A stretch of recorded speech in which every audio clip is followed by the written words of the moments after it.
seems like it's working. Okay, so.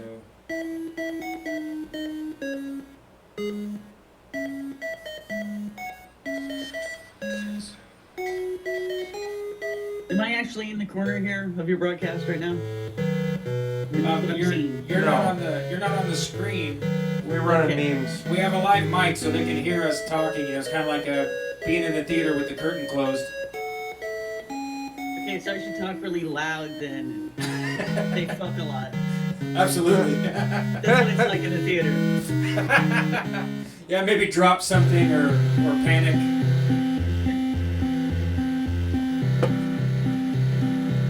So what's not? Why it's not working over here? 'Cause I like this too. I wonder what resolution it's complaining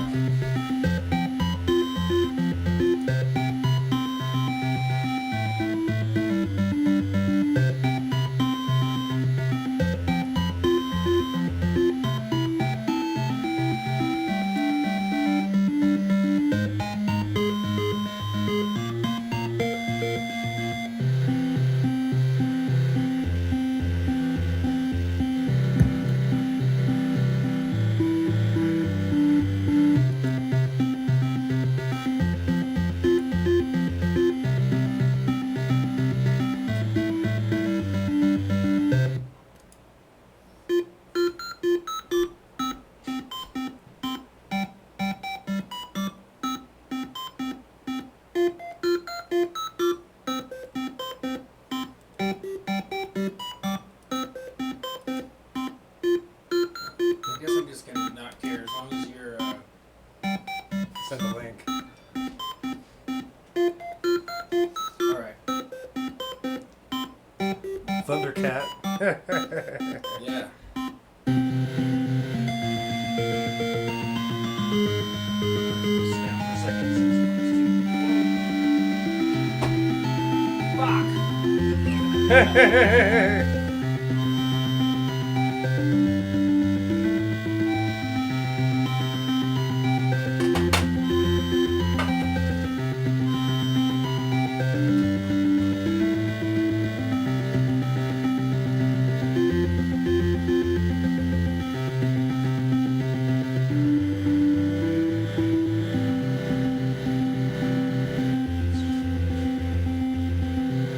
We need to rework your studio space here so that if N8's not going to cover, we need to say screw it and buy a digital mixing board. Yeah.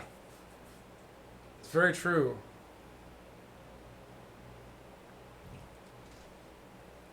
What in the world? Where's the music? Dead air. Oh, no. Fire the projectionist. Hey, you're giving yourself away as a theater kid. What happened? But we were listening to Adam Lower, everyone. What happened? Oh, it's just hanging. Oh, no. It is a hangout. When the hangout hangs out. We need more bandwidth. Okay, well, let's skip to the next track then. That's what I do if it was a CD player.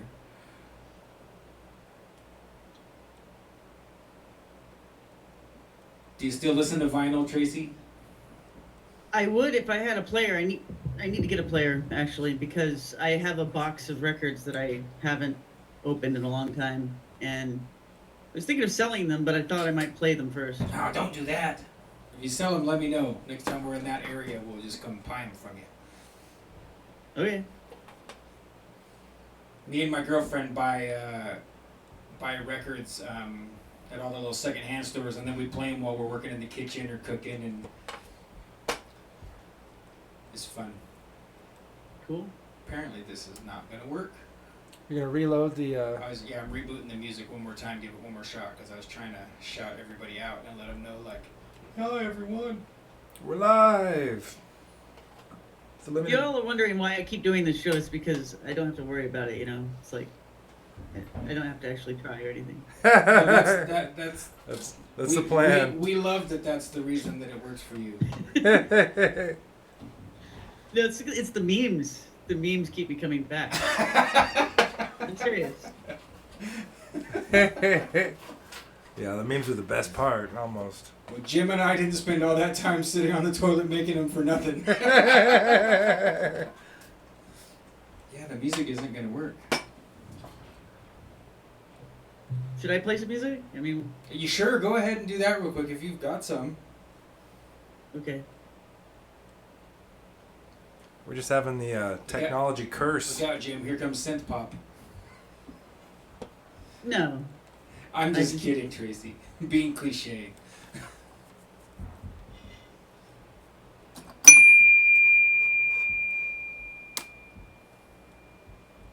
Yeah, that's very frustrating that it doesn't work. Did you turn it off? Yeah. I'm just gonna kill this. What was the Dandelion Radio? We've got 6 people watching. Welcome to the show, everybody. Yes, hello. I can text music. Please do. Please text music. When in doubt, Does my music come through? No, I'm not. We're not hearing it. Boy, oh boy. Well, here I'll open up. Try one more time here. Did you guys hear that or not? Nope. We're not hearing Okay. any music. Yeah, It might be because you've got your pots plugged in. Your headphones might cancel it.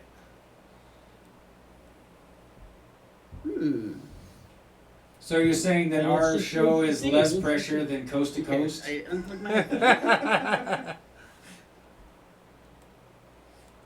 George Norrie's a boob.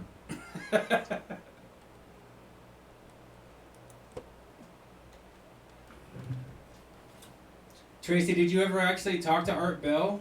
Did that make any difference whatsoever? Nope, we're still not hearing any music. Now I can't hear you at all. Great. Okay, I'm sorry. So did that make any difference? Nope, we're still not getting any music. I was trying one more time for our end too, just to see. All right. Well, now I know those things don't work, so I don't have to worry about them.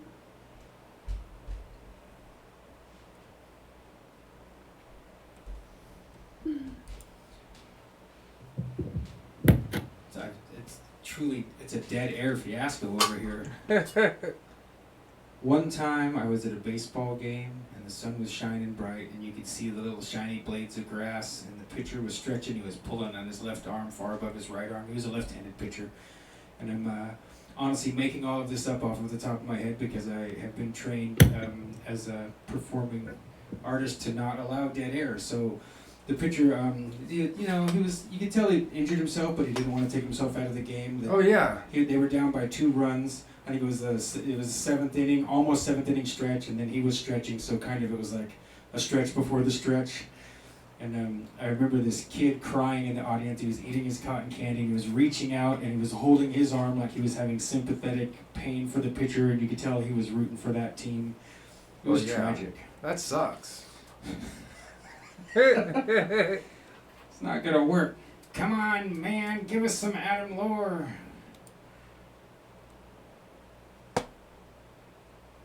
Wonder why it's hanging so hard, Jim.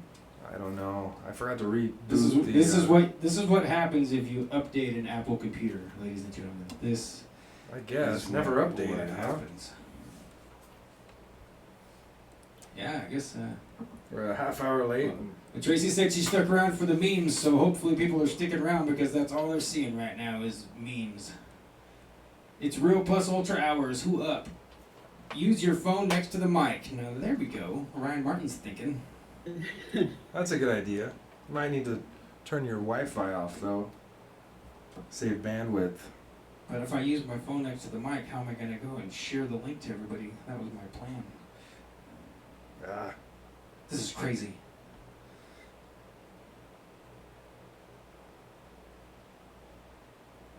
Well, I'll do it. I'll do it on my phone. all right. You going to get some music on the mic? Yeah. Cool. But yeah, stick around, folks. We know we're having a mild technical thing here, but we have some exciting information to share, following up, maybe a peek behind the curtain for some Plus Ultra stuff for those of you that haven't yet signed up. Only $88 a year. It's a great deal. Turn this on. Oh, that should work. All right. Oops. No. Yeah, I can see what Tracy means by low pressure. Here we go. That'll be stereo. All right. Well, I'll just stand here on the mic and continue what I started. All right. Here we go. Here we go. Getting some music rolling, folks. Thank you for your patience. Picture Show 29.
button and bring it on around. Put it back to my OBS here. All right. Let's see. Well, which one are we on here? We want to transition to that one. Here we go. Okay, here we go. We are live. Thank you for putting up with a little bit of technical difficulty. I'm SB. This is Jim, and we have our returning guest, Tracy Twyman. Hello, hello. And boy, I don't even know how many people we got putting up with this nonsense. Woo! Oh, hi. 10 watching currently, and folks, it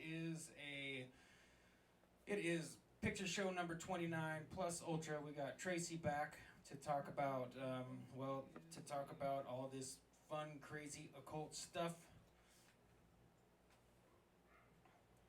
And just so you know, the night started out with the reboot on the computer hanging and taking some time. One thing after another. And then we finally got in here, and the music doesn't want to play, so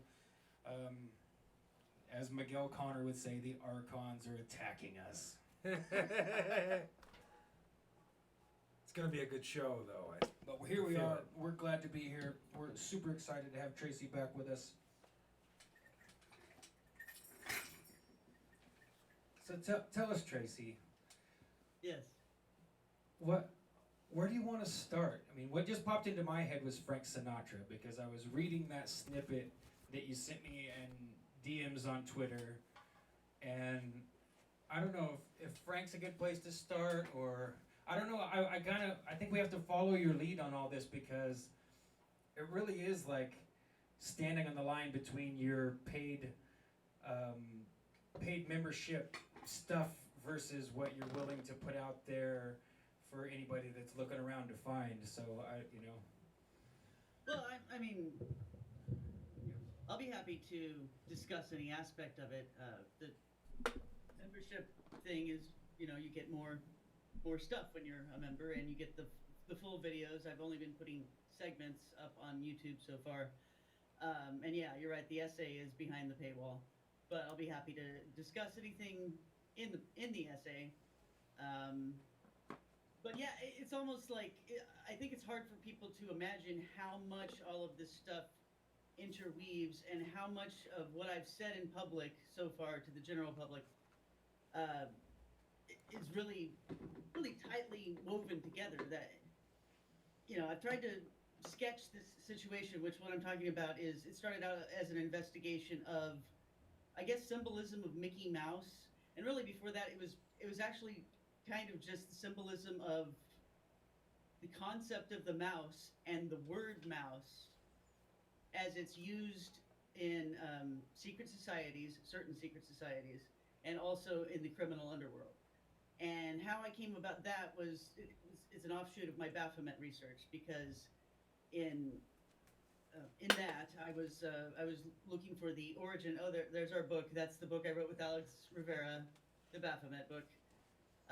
Over 600 pages, nonfiction, historical research into the origin of the concept of Baphomet, the demon that was allegedly worshipped by the Templars. And I don't even really need to say allegedly.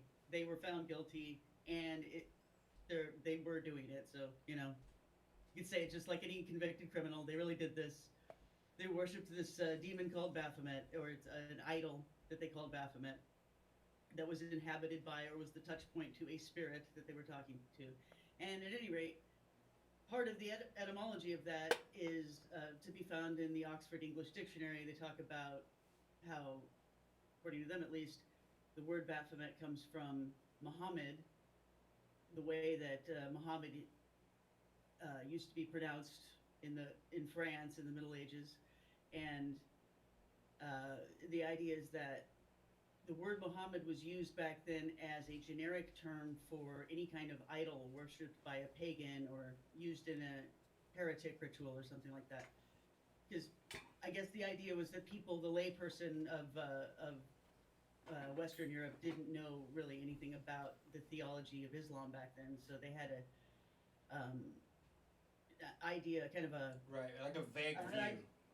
they had the idea that they might have been pagans, or they were just an exotic group from somewhere else. So they lumped Islam in with every other pagan cult, Right. from outside of their own. So anyway, that's the idea, is that, people used to say Muhammad or Baphomet as a word for idol, which I'm not sure how much evidence there is for that necessarily, but there's definitely some kind of Muhammad linkage here with the idol itself and with the rituals that the Templars did. But at any rate, one of the alternate ways of spelling and pronouncing that word, then, the head of Muhammad, that, because the idol that the Templars were worshiping took the form of a human head, and some people described it as a mummified human head that they were doing rituals with. Right. And There's that a there's a talked to name them. name. Isn't there a name for those types of heads? I just Yes, teraphim. Okay. Yeah.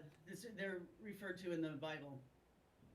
Uh, it's mummified human heads were used in, what we now call the Middle East, in various cults and sects, as a way of divining information. And supposedly, if you mummified the head and mounted it on a plate, it would start talking to you. The mouth would start moving, and you could ask it anything you wanted to. Of course, there was a spirit inside of the head that was trapped inside the head by a magician and used as a slave to divine information that way. Right. And this is what they thought they did with John the Baptist's head, right?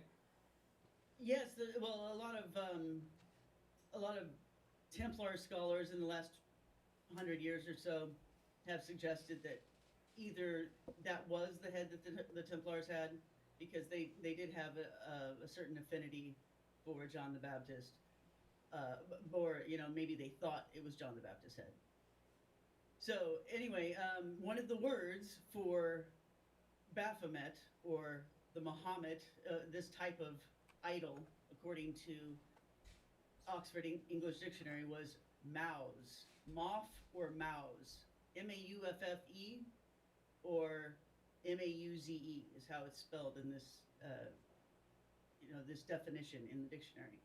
And so I've been thinking about that for a while. I mean, I've known this for a few years, and I made a notation somewhere in my notebooks that, I wonder if that connects in any way to the Mickey Mouse logo. And really, I also was thinking about the Dead Mouse logo, which is similar enough to the Mickey Mouse logo that Dead Mouse, the musician, was sued by Disney. I don't think they won. I don't know. They had some kind of settlement, maybe. But anyway, I always thought, like, okay, Dead Mouse's logo definitely looks like the death's head. It brings up that image of the skull and crossbones that is historically traced back to the Templars as a symbol they used for Baphomet. Then it was used by pirates, and it was used by the SS, the Nazi SS, and now used in alchemy to represent the Negrito, the primal materia they would use in alchemy. But anyway, so it's this symbol, this symbol that's used for all sorts of things, really. But definitely Dead Mouse's logo reminded me of Death's Head. And then, since Death's Head is a Baphomet symbol, that made me think, well, I wonder if there's more to this symbolism here of the mouse. But I didn't have much to go on, and I just had a list of topics I wanted to do videos on for my YouTube channel and for the Plus Ultra audience, and the mouse topic was on that list.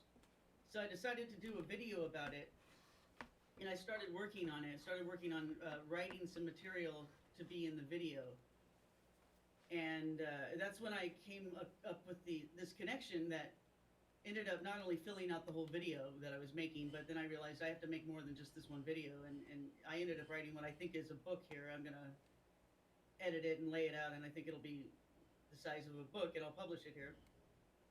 And it went into all sorts of areas having to do with the same type of symbolism used by secret societies and by criminal cartels.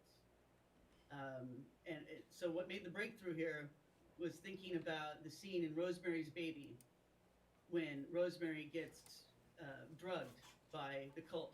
There's a satanic cult involving her next door neighbors in the house or the apartment that the building that she and her husband have just moved into, and her husband is an actor, an aspiring actor. Well, he is an actor, but he's aspiring to be a famous actor, and he's not that famous yet. And so, look, spoiler alert, if there's anyone who hasn't seen Rosemary's Baby, I'm going to tell you the story here. So, I'm going to remind you of the story. Right. So, anyway, it turns out, of course, the people next door are in a satanic cult. They don't come out and tell her that. They apparently tell her husband that and make a secret pact with him against her. And so he's using the satanic cult to further his career, and they intend to do something with the baby that she and her husband are going to conceive. So, unbeknownst to Rosemary, the neighbor is there's an old couple living next door. They are like the leaders of the satanic cult. So Rosemary, their neighbor, brings over some dessert, some mousse, chocolate mousse, as a gift while they're having a romantic dinner at home. And the character here, the next door neighbor, is a very kind of obnoxious old lady. That's her character. That Rosemary's kind of sick of coming over all the time and intruding on things. Right. And she pronounces the word mousse, mouse. Okay, so she calls it the chocolate mouse. And anyway, so the neighbor delivers this dessert, and Rosemary starts eating it. Of course, the neighbor goes away. She doesn't actually stick around, but she just delivers the dessert and goes away. And then Rosemary and her husband, whose name is Guy, they continue their meal, and they have the dessert. And Rosemary doesn't like the dessert. She can taste something gross in it, and she says it has an undertaste. And so she doesn't want to eat it, but her husband pressures her for not eating the food that the neighbor brought over. So while he's not looking, she dumps it in the napkin. And so he thinks that she's eaten it all. Right. But in fact, she has not. And so what ends up happening, the moose, or the mouse, as the neighbor, whose name is Minnie, by the way, Minnie Castevet, she pronounces it mouse. Well, it's been spiked with some kind of drug. And it's not just a regular date rape drug. It's something that has a very psychedelic aspect to it. It puts her in a trance. Even though she's only had a little bit of what they tried to give her, it still has this major effect on her, but it doesn't, I guess, knock her out completely, which is what they had planned. So they were going to rape her in a ritual and invoke Satan actually to be the one doing the raping. And she was supposed to not be conscious of that, but in fact she was a little bit conscious of it. And her awareness of what's happening around her gets woven into this bizarre dream that's full of all sorts of symbolism that I don't think anybody has ever really deconstructed completely. And I've made some progress with that, I think. It's a great movie, by the way. I haven't watched it. I haven't watched it since I was pretty young. My grandmother was pretty obsessed with horror fiction and horror movies, and so I probably saw it when I was like 11 years old, and I don't think I've watched it since. I mean, I remember it because she used to go to the video store and just buy whole stacks of movies, and there was almost always horror. So I've seen all of these kind of B quality famous horror movies at one time or another. But I've been popping a couple of the images up here. I don't know if you can see them here. I've got the cool. So American One says secret society people be like, they did do nothing. Didn't do nothing. Did do nothing. Always. Okay. So Anyway, so you see in this scene the word mouse being used as a code for this kind of date rape drug, right? Right.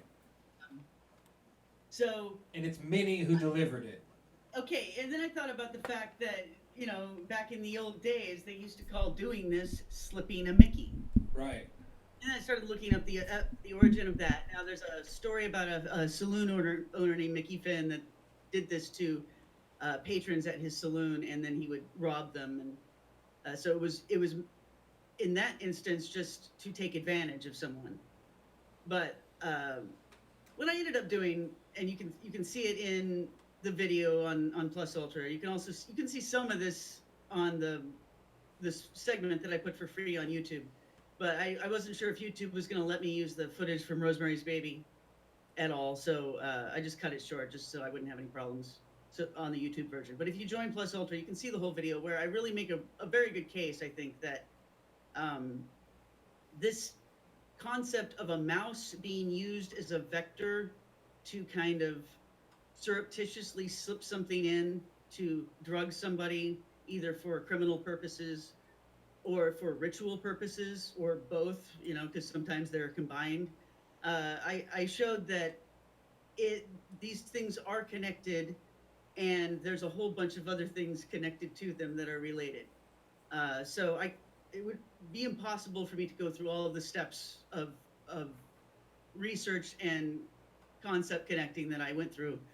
But I mean, not for this audience, I couldn't. But Right. Well, I mean, that's the case is definitely made, and then it led me to some other things. Go ahead. Yeah, no, it's really nuanced, and the links are there. I mean, they're spread out, and they're it's a really far out read. But I mean, that's why, we definitely encourage people, if you're interested, you should opt in for the Plus Ultra, because there's no way for Tracy to fully describe what Jim and I have both read. And of course we have a shop where we work, and we're able to roll the videos in the background even if we can't sit and watch them. So we've reviewed all this stuff, so we definitely know what you're talking about. So it's Minnie that delivers the moose. They're mispronouncing moose as mouse. Mickey Finn is the one that's going to spike your drink. And then you said, if I remember, mouse is also, did you say it's German for the point of a knife? Is that, I'm trying to Messer. Messer. Yeah, Mauser means knife point. Messer is a person wielding a knife, or the knife. And yeah, there's a bunch of words in German that are either Maus or Messer that are connected to knife point and also bullet, which is why the gun Mauser is called that. Yeah. So it's like it's something. Oh, to pinch is another translation of this. So it has something to do with piercing, and the point at which a piercing takes place, and then the threat of something being pierced. These are all the connections here.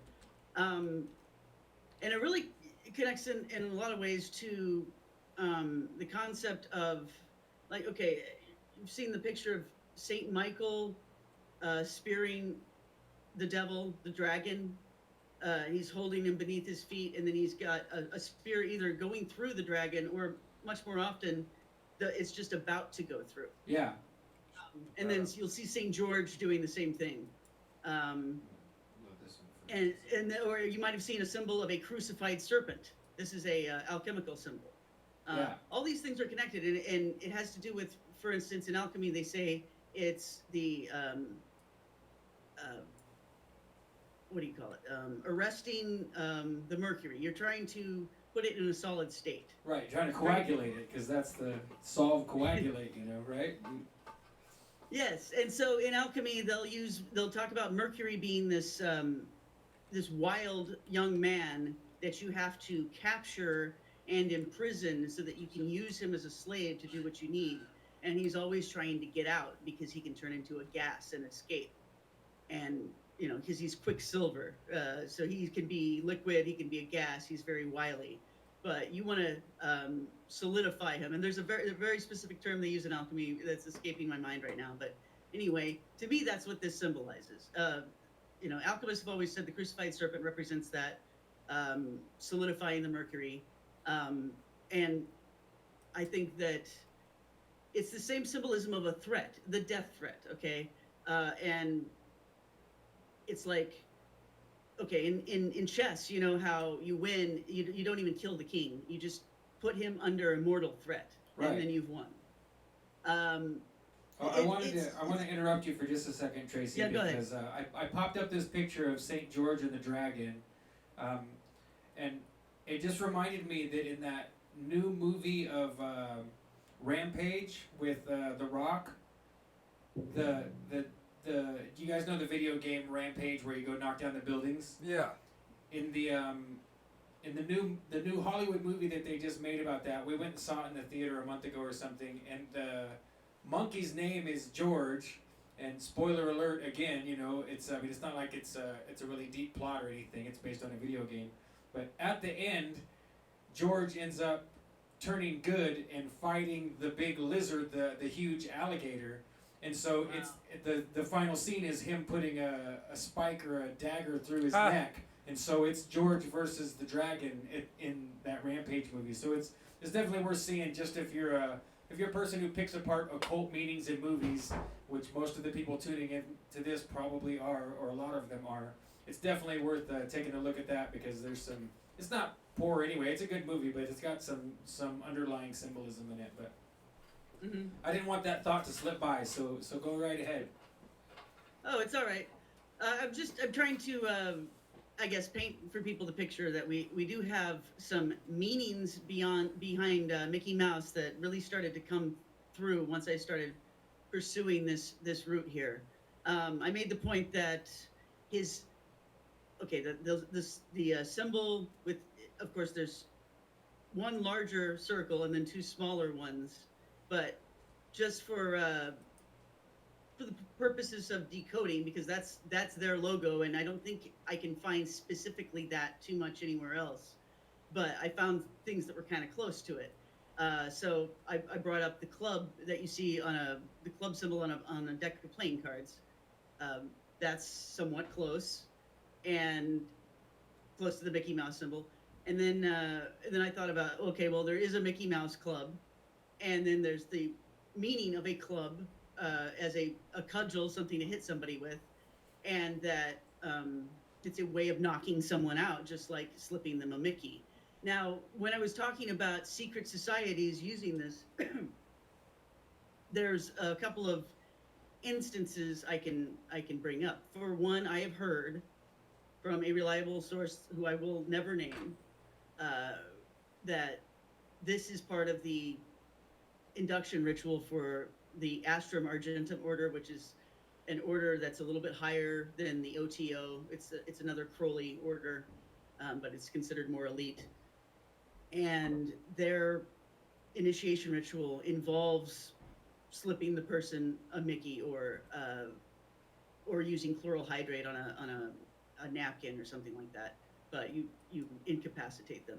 And what happens is you think that you have a date on which you're going to be initiated, but they actually, other coven members, I don't know, coven, other brothers of the order show up surreptitiously at your residence or where you work. They kidnap you, and you wake up sometime later in the ritual chamber, and the ritual involves everybody else raping you.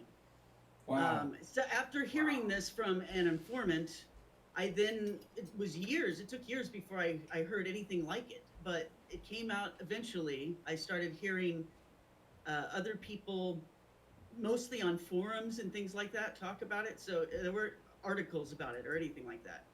But then there was this Angelina Jolie video that came out where she's supposedly describing the initiation rituals for the Illuminati that control Hollywood and everything. And she's describing a sex ritual in which people are torturing and raping the inductee. Um, well, the AA has a degree in it called Grand Epopt of the Illuminati. So there's no reason to think that the Illuminati that they're talking about controlling Hollywood and music in Southern California isn't the AA, which is in fact quite prominent in Southern California, and they have an Illuminati degree. There's a reason for them to call themselves the Illuminati, and that's a group that I would say is totally accessible to people of this level. You know, it's not like some super secret thing that Henry Kissinger and people like Right. him are going to be involved in. This is something a little bit more appropriate for the entertainment industry. Yeah, like getting into the club but not having access to the VIP section, you know. Some people can't get into the club. Lots of people can't get into the VIP section, you know.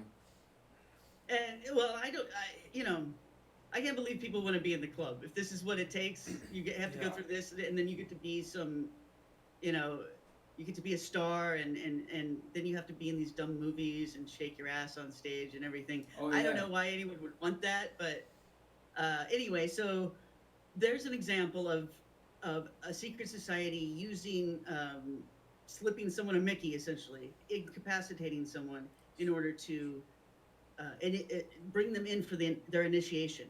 The same thing is depicted in the movie The Skulls, which is supposed to depict the Skull and Bone Society. They don't say that in the movie, but everybody knows that's what it's meant to depict. So they're showing you that the Skull and Bone Society at Yale, this is how they do their initiation. I'm not sure it's true exactly. They may have been melding that with the AA initiation, but I do know that the initiation for Skull and Bones involves a coffin, and which is what they depicted in the movie. You wake up in a coffin Right. after being drugged, and even in the movie there was a reference to Alice in Wonderland, and in fact the same kind of symbolism of exactly what I'm talking about here is all over Alice in Wonderland, and I figured that out towards the end of my investigation. But I definitely, I guess, proved to myself that this means what in fact I think it means, and and then I went on to stumble across the next big thing, which was the connection with Mac the knife. So you mentioned the word Maus and Messer mean knife, and in fact, the song Mac the Knife comes from this old German play that was about they in German they called him Mackie Messer, and that play came out in 1928, which is the year that Walt Disney says he invented Mickey Mouse. So I thought, wow, I wonder if there's any connection there. And so I started digging, and as you've probably seen in the essay, there's quite a lot. Oh there, yeah, so. I mean it sure seems to line up, you know. And the way the German woman seems Mickey Messer sounds like Mickey Mouse. You know, if you just say Mickey Messer in our typical, you know, Northwest accent, it doesn't necessarily ring true. But the way she sings it to the old organ grinding music, you know, it sounds like Mickey Mouse. It definitely does, and you know, there's no reason to believe that Walt Disney wouldn't have been exposed to the existence of this play and probably heard that song. Um, Another interesting thing is that the way Walt Disney presents himself, the from his face, his haircut, his mustache, the clothes he wore, the way he would walk, was all very similar to the way that Mickey Messer was depicted in the movie that came out about 3 years later after the stage play. What Warner Brothers in Germany made a movie about it, a German movie, and then a few years later there was an English movie made about it, and then all these singers, American singers, started doing the song, and they did like a jazzy swing version of it, Right. which we've all heard now. And I don't know how many times, you know, we've all heard this song, and how many of us really wondered what it meant or ever bothered to find out, or maybe you already could figure it out. I couldn't, because of the way it's sung. It just makes it sound like, oh, what a swell cat this guy is, whoever he is. The girls must love him. But it's really just all about this guy who's a murderer and a rapist, and it's about um, how he can get away with it, how slick he is at getting away with it, because he has a knife that he holds, keeps in a place where you don't expect it to be, and they compare that to the teeth of a shark. They talk about how he has gloves, white gloves, so that there's no trace of red on his hands after he kills somebody. Um, it's all about Mackie getting away with anything he wants, which is exactly what happens in the play. So I don't know. Did you watch the movie that our friend, the occult fan guy, Nathan, put up a link on Twitter? Did you have a chance to watch the film Mickey Messer No, yet? no. I'd be curious to check that out. I had seen a cult fan around, but until you were talking to Miguel and Alex, I hadn't ever really followed his stuff. So I'll have to go look and check that out. Yeah, I had not watched the movie all the way through, so I was able to see it because he sent that link. I don't know why I wasn't able to find it before, but it's the whole movie with English subtitles. So I was able to see it, and it was everything I expected, everything I had read about. You know, I kind of knew what was going to be in there, but it was great. It was a good movie, a good story, full of all sorts of interesting things. You know, it was pregnant with meaning, and it was well executed. And I can see now why Mickey Messer was idealized, even though he's a bad guy. He's a totally bad guy. But it teaches you this lesson. In fact, he even in the movie keeps talking about how this or that thing that happens in their lives provides a lesson for people. What's the lesson? It's all about how to get away with stuff, and that the only way you can succeed in life is by being bad. So what Yeah. happens is, like, in the beginning, he's just a kind of a small time thug, but he's the leader of a gang of thugs. And by the end of the movie, his wife has taken over his enterprise while he was on the run from the cops. And she turned it, and she took all the money that they had and invested it all. It was able to take over a bank because she thought, well, why do we do all these small time jobs when we have all this ill-gotten gain collected already? This is enough money to buy a bank. Why don't we just buy a bank, and then we could just keep making money that way? And so they become the new owners of the bank. The story takes place in London, by the way. Okay. Of course. And then, so this wasn't in the movie, but I've heard that this was in the play. That they also are invited to join the Order of the Garter at the end. There's Yeah. this whole thing about the king's coronation is happening at the end, and there's this other guy who's gonna try to ruin the king's coronation. But they're actually friends with the king at the end, and they're friends with all these kind of insiders in the government. That's how they've kept the cops from arresting them all this time. So uh, they prevent the other thugs from ruining the king's coronation. And then, like, the guy who used to be the chief of police ends up joining the bank, and then they make this big speech. They even sing a song at the end about how, bad people uh, have to fight each other all the time, but in the end, we all get together and hang out. This is so. Wow. It's all Like, about super how honest. criminals and government people have to play roles in which they are adverse to each other, but in fact they're all the same, and they all really want to get together at the end and help each other steal from the public. So anyway, it's Wow. definitely it was done right at that time when hyperinflation was ruining Germany, and Hitler was about to jump on the scene there.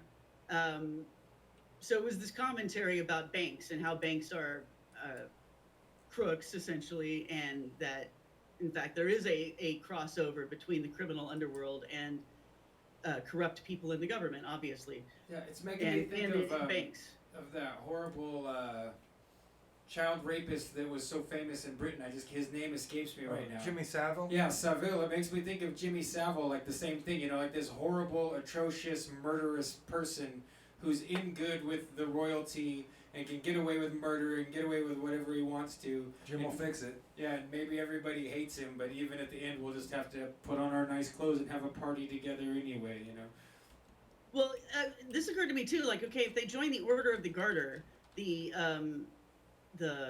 Order of the Garter is it's a kind of a secret society. It's I don't know. It's just kind of an honor that's given mainly to members of the royal family, and then other people that they choose. So I guess that's how Mickey Messer gets involved. But the what do you call it? The motto for the Order of the Garter in Latin, it says something that translates in English to "evil to him who thinks evil of it." So there's a story about it, and it's about how some woman dropped her garter, and then some other guy picked it up, and then everyone was like horrified by it or something. And then this is what he said in response. The basic idea is, if you don't like what we do or what you think we're doing in private, then fuck you, basically. Yeah, it's evil if you think it's evil. We Evil eye don't. goes back to you. What were you saying? Sorry. I said it's evil if you think it's evil, but we don't, right? Yeah, well, and it's that way. This is the same purpose as those fascinum that I was talking about. That's like a penis with wings that people used to wear to protect them from the evil eye. That it protects you because it bounces back to the person who's looking askance at you and judging you, and it takes that bad energy and bounces it back to them. It's like saying, "I'm rubber and you're glue." Right. So It's like flying the bird. yes, Well, and well, that's what where the same thing. Yeah. that's what Ronnie James Dio said his grandmother taught him the horns for. You know, he said that his grandmother's the one that taught him to fly the devil horns because it wards off the evil eye. You know, that's Yes. That is what it's for. So Oh. yeah, I think so the Mickey Messer thing. It's like there's no way that Walt Disney could have admitted that he was influenced by that in any way, because it's a story of a really bad guy. But you can tell that he was influenced, and then he has all these kind of BS stories of what influenced him. Like there was some mouse in his studio that he had as a pet. Yeah. But the origin of the mouse, I go through that in the essay a little bit, because he's very much like some of the other characters that Disney did before. But with this guy, it's when he came out in 1928. Okay, Mickey Mouse created in 1928. It seems very connected to these issues with the banking system that I was just going over. So, there was hyperinflation in Germany.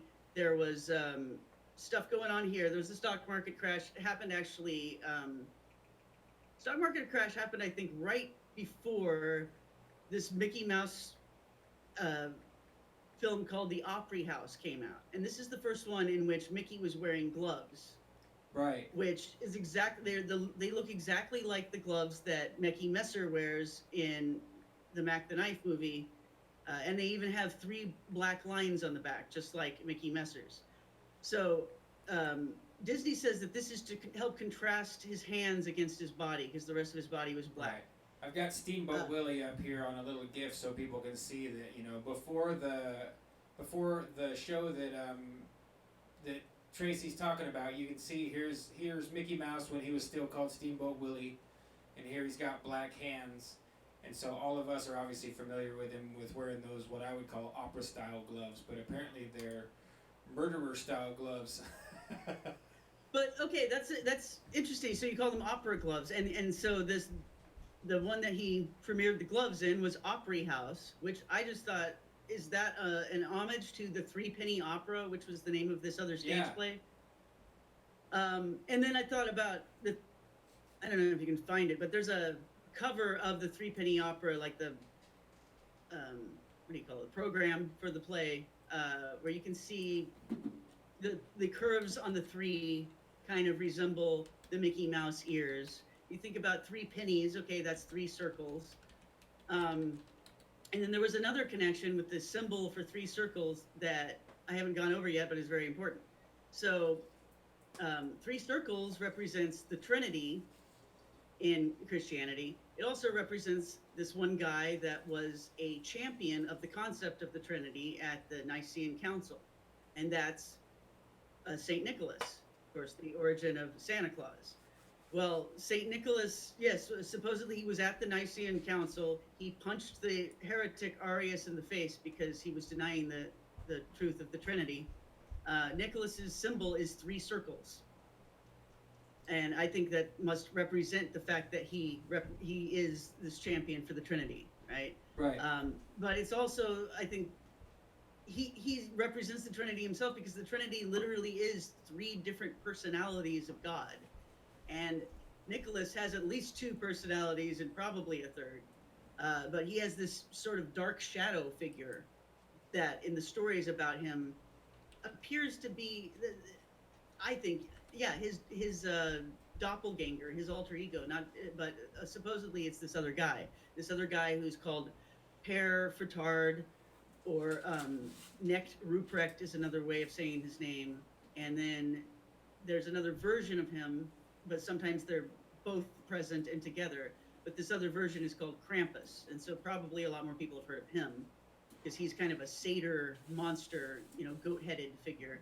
Yeah, I mean, they made a movie about that too recently. So Krampus has kind of come back into the popular view in the last 3 or 4 years or whatever, for sure. Like the big mean evil counterpart to Santa Claus. Like, he's gonna torture and chain up and whip the bad kids. Yes, yes. So yeah, Perifetard had the same role of. I mean, the story is that he's this guy that was kidnapping kids and chopping them up and putting them in barrels of brine to pickle them so that he could sell them as pork, their meat as pork, because he was a butcher, but I guess he had run out of meat or something. And also he was just kind of crazy. So anyway, he was doing this. He chopped up these three little boys and put them in barrels, and Nicholas realized what was going on, and he was able to resurrect the boys miraculously somehow.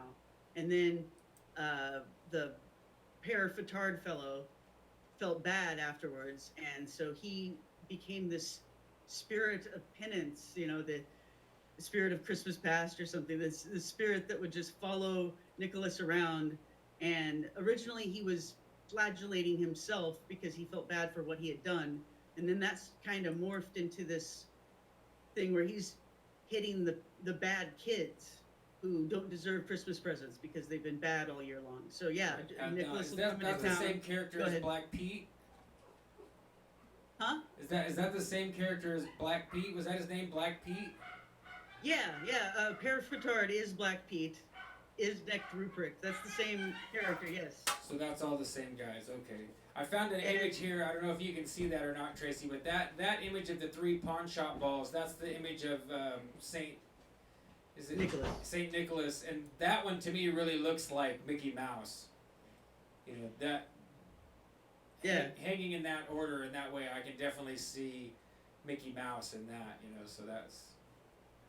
So yeah, so the story is that the Nicholas then has these three circles that either represent the three barrels of boys that he resurrected, or there's this other story about him too, where he gave the father of three young women enough money for their dowries so that they wouldn't have to become prostitutes because they were poor. And the way he did this, because he didn't want to embarrass the guy, was he kind of dropped it from the roof of his house into his house somehow, so that he thought this was just money coming from heaven, but really it was from Saint Nicholas. So anyway, there were 3 bags of gold, supposedly, that were dropped from the sky so that these girls wouldn't have to be prostitutes. And all this connects together because now we have this symbol of child prostitution. Nicholas is the one that's going to save you from that if you're worthy. But hey, if you're not worthy, like the bad kids on Christmas, then Krampus is going to get you. And Krampus, I think he's the same as Black Pete. They're the same kind of character there.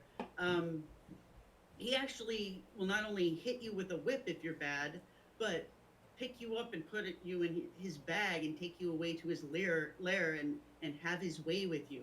So basically he's this, serial child rapist and murderer that comes for the bad kids. So the fact that Nicholas is kind of tied up with this type of symbolism is very interesting. And yeah, about a week ago when I was editing this video that's now on YouTube, there's a half-hour video you guys can see for free on my YouTube channel. That's all about what we're talking about here. And when I was making the video, right at that moment, there were these protests going on in Western Europe in all the major cities about Black Pete and how that's racist because he wears blackface makeup. Right, because they still use it as a symbol over there. So now people are up in arms. Now that everyone's more socially aware, now it's become a problem, even though it's been a tradition forever. But what's really interesting, okay, so Black Pete wears blackface makeup. Mickey Mouse, admittedly, was made to look like a stage performer in blackface. And I just think that's kind of interesting, but there's so much more connecting these guys, okay? So the thing that really made me look into that angle having to do with St. Nicholas, I thought about the 3 circles, and then I thought, I wonder, it was just like a wild idea. I don't know why I thought about it, but I just did. I thought, okay, I'm going to look up and see if Walt Disney's birthday is on or near the feast day of St. Nicholas, because it's not actually the 25th. It's the day on which Nicholas was celebrated traditionally was the 6th, and often they do rituals or feasts and parties for St. Nicholas on the eve of St. Nicholas's Day, so that's the 5th. Well, Walt Disney was born on December 5th. And I don't know how I guessed that. It's just instinct that I could tell I was on to some kind of trove of symbolism. And once you find these things, you always find things that are so bizarre they're almost beyond conspiracy. I think it's possible someone could have conceived Walt Disney so that he would be born on this particular day if this was all planned ahead of time. But I don't know. I don't think that's necessary. I think we're dealing with magic and supernatural things here, or whatever you want to call it. It's something that's bigger than we can understand that creates all of these coincidences in order to point out the symbolic meaning to people. So whatever you want to call it, Walt Disney was born on the eve of St. Nicholas's Day, and it's the day in which St. Nicholas is celebrated in a lot of countries.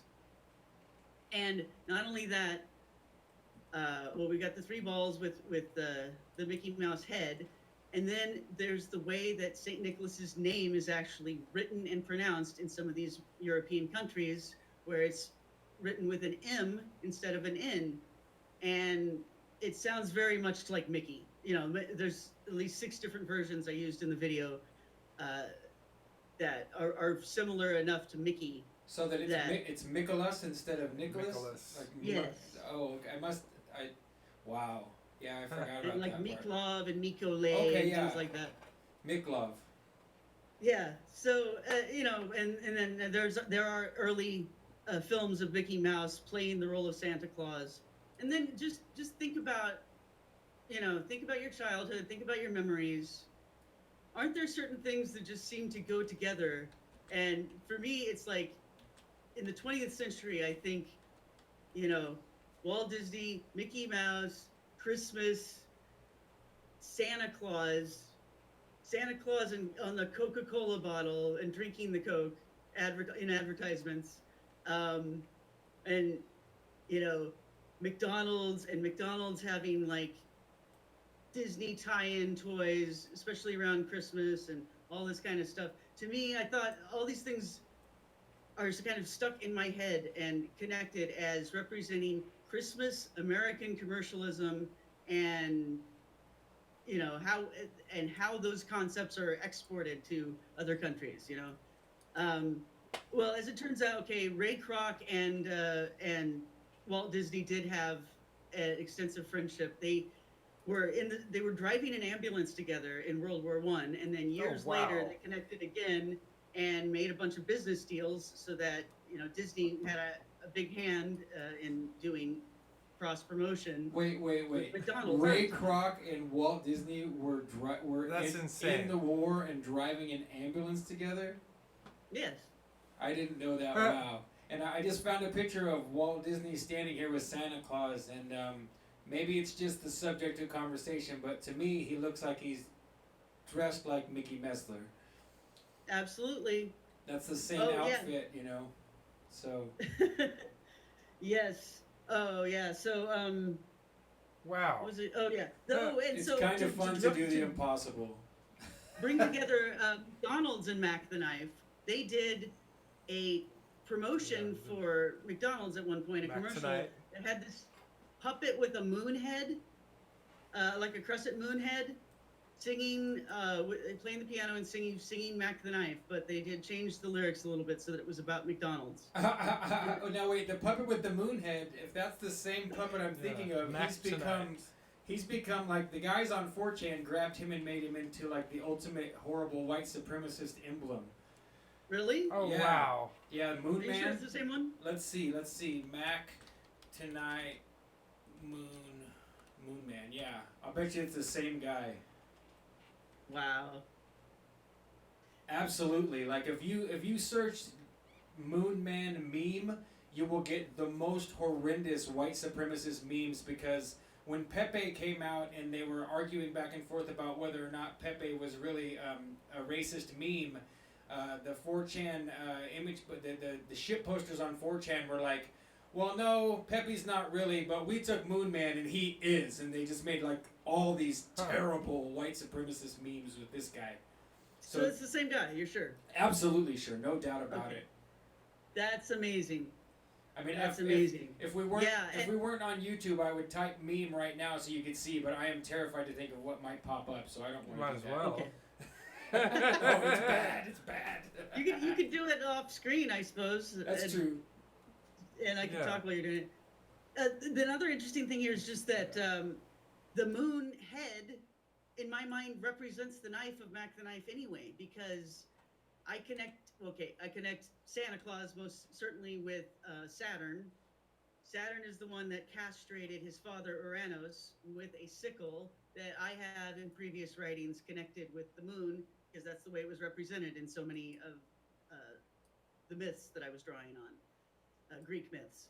So I don't know exactly how to describe it, but definitely there were myths and rituals in the Mithraic mysteries. Mithras is the same as Saturn or Kronos, and they talk about the moon being the thing that separates heaven and earth, because that's what it was when heaven and earth were separated. That's when Uranus got castrated. Saturn or Kronos is the one who did that with a sickle that I have demonstrated in my writings is the same as the moon, and the crescent of the moon when it's in that shape of a crescent to the ancient mind represented the sickle that cut off the penis of Uranus. Right. And so I definitely think that that's connected with the three circles of the Mickey Mouse symbolism.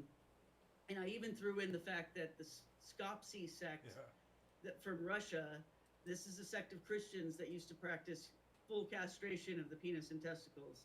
And they would call the scar that was left over by doing that the golden seal.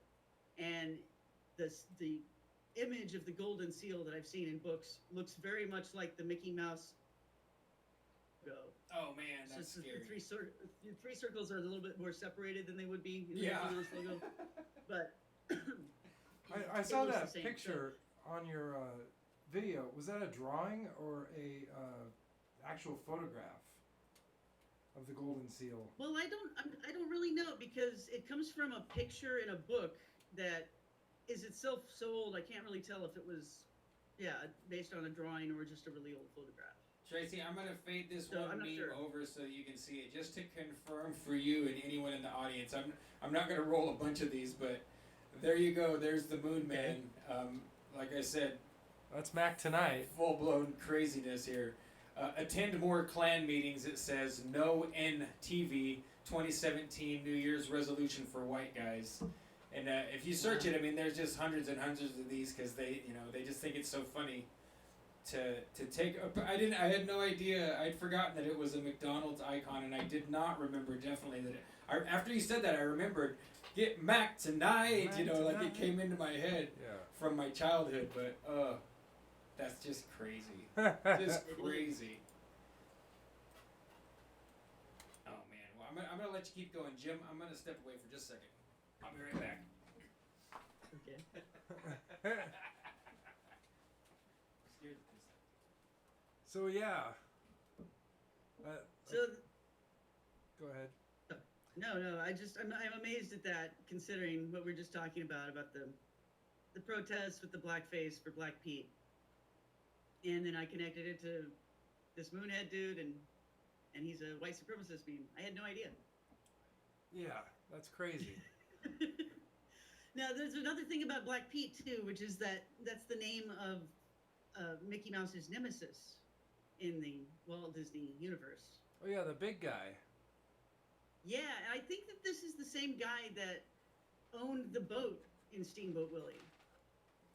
It was That like was his boss. Mickey's boss, landlord, sort of. And I thought he was another mouse, because there's a movie or an episode of Mickey where he and Minnie are out on a date, and then Black Pete butts in.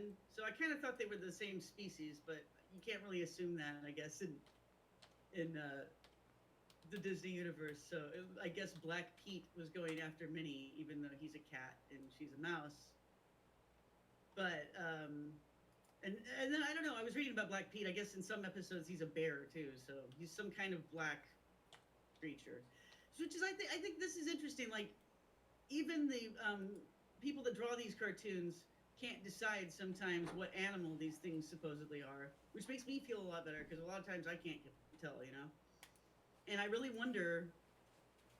I wonder about this stuff. Like, whoever decided that that's the way a anthropomorphized rabbit or mouse or duck would look. I mean, the duck's a little bit more like Daffy and Donald, but Mickey Mouse really doesn't look much like a mouse, and Bugs Bunny. I don't know. I guess these are the guys that decided this, right? These early cartoon makers are the ones that decided. Okay, I'm going to draw a talking rabbit to look like this, or a talking mouse, and it's a bit odd because I wouldn't have thought of that to make them look like that. So I'm not saying it means anything, but it's a bit odd. It is curious. So yeah, you've got this Black Pete guy, who's the nemesis of Mickey, who we've connected with Saint Nicholas. Who the real Saint Nicholas has a nemesis that is now represented as Black Pete. Oh, this is Big Pete. Yeah, he's pretty evil in the. Yeah, I remember Mickey Big Mouse. Pete. Sometimes he's called Bootleg Pete or Pegleg Pete. So he's a pirate too, I guess. He does all sorts of bad things. There he's choking yeah. Mickey. Yeah, Oh, there's his peg leg. I wouldn't say that, I know that the typical reaction to people making lots of synchronicity connections and in conspiracy stuff is that people say, oh, you're just reading into it. But at this point, I don't know how you could say we're just reading into it. You've got, there's so many connections at once to me. Like the idea that it's a coincidence or that we're just seeing it when it's not really there is just out the door. Like, no way. How can the guy's name be Pete? He's the enemy. He's the counterpart. It lines up with Santa Claus. It's just crazy. Yes. And so then around the same time as all this stuff is happening, the stock market's crashing and all these new Mickey things are coming out, and Mickey suddenly has gloves. Around that time, the federal government of the United States, which is now run, it's the Roosevelt administration, and he has this Secretary of the Treasury called Henry Morgenthau. And then there's another fellow who I can't remember, but they were kind of a trio of people in Roosevelt's cabinet, including Roosevelt himself. Right, the Morgenthau plan, yeah.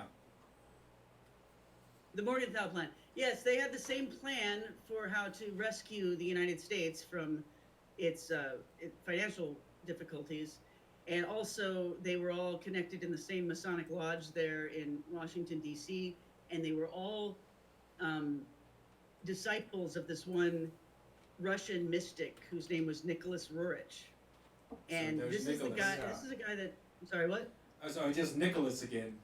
Well, exactly. That's what is really key is that Nicholas had this plan for world peace, and it had to do with this what he called the Grail Stone that he thought he had found at a monastery in the Himalayas, and he believed that this thing, which he said could fit into a shoebox, would somehow have the power to bring world peace. I don't know how that worked out exactly, but he had convinced his friends of this, including Roosevelt and Morgenthau, and a lot of people make a good case for that. This is what this is meant to be represented. The stone is meant to be represented by the capstone that's hovering over the pyramid on the back of the $1 bill. That's a seal, the Great Seal of the United States. It's as old as the United States itself almost, but it had never been used for anything until then, because that's the back of the seal. Right. People had used the front of the seal, which just has the eagle, but the back, which has the weird Masonic symbol on it, no one had ever used for any official purpose until these guys got together, Roosevelt, Morgenthau, and the other guy, and decided we're going to redesign the $1 bill because they were going to make, for the first time, they're going to take the dollar bill off of the gold standard. And in fact, they outlawed the private possession of gold. Yep. There was a long bank holiday for a few days, and they basically reissued a totally different currency, although nobody took it as that at the time, and that's not what they teach you in history, but that's what it is. It's, instead of the dollar, you have a Federal Reserve note that is supposed to be originally you were supposed to be able to at least get some gold for it, but then that idea evaporated. That you can't even redeem it for gold. So Yeah, we were it was just a totally talking new about that the currency. other day. Sorry, go ahead. Me and Jim were just talking about the other day. I remember years ago I used to pick on the bank tellers and say, well, if I had a big check or a large amount of money, I'd say, well, I want to go ahead and cash this out in gold, Yeah. because I know the history. And for those of you listening, if you're not truly familiar with Tracy's work, Tracy's very knowledgeable about the history of currency. I remember when I first opted into your website way back. It's probably like 2 years ago.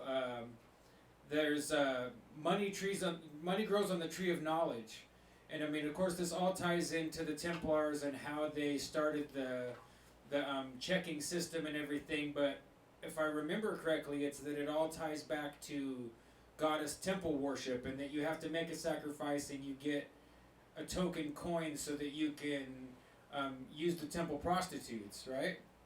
Yes, the first use of money was for that purpose, according to traditional chronology, of course. But according to historians, money started in Babylon when they had temple prostitutes for the temples of Ishtar. You would bring a load, what do you call it, a bundle of wheat. Yeah. And then you get this coin that has a bundle of wheat on the back of it that was called a shekel, even back then, and that's what you would use to get in, to be able to see the temple prostitutes. So that's why prostitution is the oldest profession, is the oldest thing that anyone ever did for money. But at any rate, yeah. So the connections here with Nicholas Roerich are interesting because Nicholas had this plan for peace that he created a symbol for it, and it was the same symbol as Saint Nicholas. So it was the 3 circles, 3 red circles with one big red circle around it, and Nicholas and his friends came up with a treaty, an international treaty that they convinced the heads of several countries to sign, including Roosevelt, of course. And it said that we're going to all the countries undersigned are going to work together to try to preserve history and historical monuments and things like that, and which was unfortunate because World War II was about to start, and so that pact really didn't get fulfilled. But it's just interesting that around the time all this stuff is happening that I'm describing, the currency of the United States is being completely shifted from one in which you have the gold in your hand to one in which you hold a ticket for the gold that you can't even really ever cash in. Right. Now, the symbol of St. Nicholas is used today, as you pointed out, by pawnbrokers. They'll put the symbol of the 3 gold balls on the outside of their shops, and it represents St. Nicholas, because St. Nicholas was ransoming or helping this guy to ransom his daughters, to keep them from a life of prostitution. So it's like, I don't know, it represents this idea of giving someone something, a ticket to be redeemed later, Yeah. And that's kind of what they were doing with our currency, putting the gold in a pawn shop. Yeah, it's inversion after inversion. That's what I see it all as. Everything becomes upside down. Ironically, the picture I found of the symbol you were just talking about by the Russian guy Nicholas, that's also, to me, immediately I see an inverted Mickey Mouse head. It's the golden seal. Yes, exactly. Right. It's the golden seal. The golden seal. But so there's another thing here. Okay, we're talking about pawn shops. We're talking about basically a fake currency, right? The term Mickey Mouse is used pejoratively in common parlance to mean something that isn't very serious. So, like, that's a Mickey Mouse operation they got there. Yeah. You can find, stuff about this on. Actually, Oh yeah, I say it all the time. What is this Mickey Mouse bullshit? Yeah. Yeah. So you can find many examples, but it's been going on for decades. So it's a very well established connection between something being either not very well done or just kind of cheap or um, not very serious, like well, just like okay, what I'm trying to connect with Mickey Mouse with, which is slipping some kind of poison in by covering it with a dessert, like Minnie's Mousse. Right. And I even made a connection with Tom and Jerry. Tom and Jerry has the name Tom and Jerry for the A cartoon drink. has an origin that's very similar to Mickey Mouse. It and Mickey Messer in Mac the Knife. Both of these stories go back to some older books that were written in England, and one of the authors that wrote about both Tom and Jerry and the inspiration for Mac the Knife, which is this guy Jack Shepherd, that I would say, what is it, 1700, maybe in the 16 or 1700s, was an outlaw that was hung in England and nonetheless became a popular folk hero. So there's one guy, Pierce Egan, wrote both about Jack Shepherd and also about two characters named Tom and Jerry, and those two characters later turned up in cartoons, or characters not really the same, but sort of inspired by Pierce Egan's story. And eventually they turned into a cat and mouse in yet another version. But what's really interesting too is that Pierce Egan, in order to promote his book Tom and Jerry, he invented this drink that's exactly like eggnog, except you pour brandy in it also, and it's called a Tom and Jerry, and you're supposed to drink it at Christmas. So I just connected it. I just said, okay, well, here we got the same thing of something that's intoxicating, but you cover it up with all this sweet stuff to make it just seem like a dessert. It's a Mickey Mouse cocktail, Yeah. and it's like slipping someone a Mickey. I mean, in that case, you just get a little drunk. In the case of Minnie's Mousse, you become incapacitated and you get raped by Satan. So there's degrees to this concept. There's, Or Black bad Pete. and worse, but this is the sort of idea that I think this whole thread of symbolism connects with. So we haven't even gotten to the Frank Sinatra stuff, but I need to figure out how to get there. I don't know. I have to find an avenue. All of the research that I've just described here led me to realize a whole bunch of things about Frank Sinatra and what I think is his involvement with a great number of criminal acts that are very famous throughout Well, history. So, One thing, go ahead, Jim. Looks like you're going to say something. Yeah, isn't Sammy Davis Jr. and maybe Frank Sinatra also? They sing. Mac the Knife. Yeah, Mac the Knife, and Yes.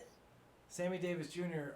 I was looking him up, and it says that the way he lost his eye was he was in a car accident, and that there was Wikipedia said a bullet-shaped horn button that popped his eye Yes. out, and a, Yep. and a bullet is a Mouse. mouse. Yeah. So Yes. Well, I mean, the whole Sammy Davis's whole life story, and then the life stories really of so many people around Frank Sinatra are full of things like this, where you wonder if there's more to the story. Sammy Davis really is I think, very sympathetic character out of all these other scumbags that are surrounding Frank Sinatra, including Frank himself. They're very bad people, but Sammy Davis kind of comes through as someone who seems like he's been manipulated and used and is really a good guy underneath. So, or not just underneath. I mean, he's as good of a guy as people think he is. It's just that he's mixed up with a lot of bad characters. Yeah. So, I always thought it was odd that he was running with the Rat Pack in like the time that it was, with so much like racism and stuff. I always wondered. Well, when I heard that he was involved with the Church of Satan, I always wondered if he traded his eye for fame in some way. As some kind of a sacrifice. But, well, I wonder too. I wonder about the eye thing and like who was really behind it and what the meaning really was. But Sammy had a bunch of other instances in his life that are no doubt exactly the sort of thing that I'm talking about, because it all connects to the mafia and cult control of Hollywood and how they control all of the people with all of these threats. It's like what I was just describing, the sword dangling over your heart, the threat that may not ever get fulfilled.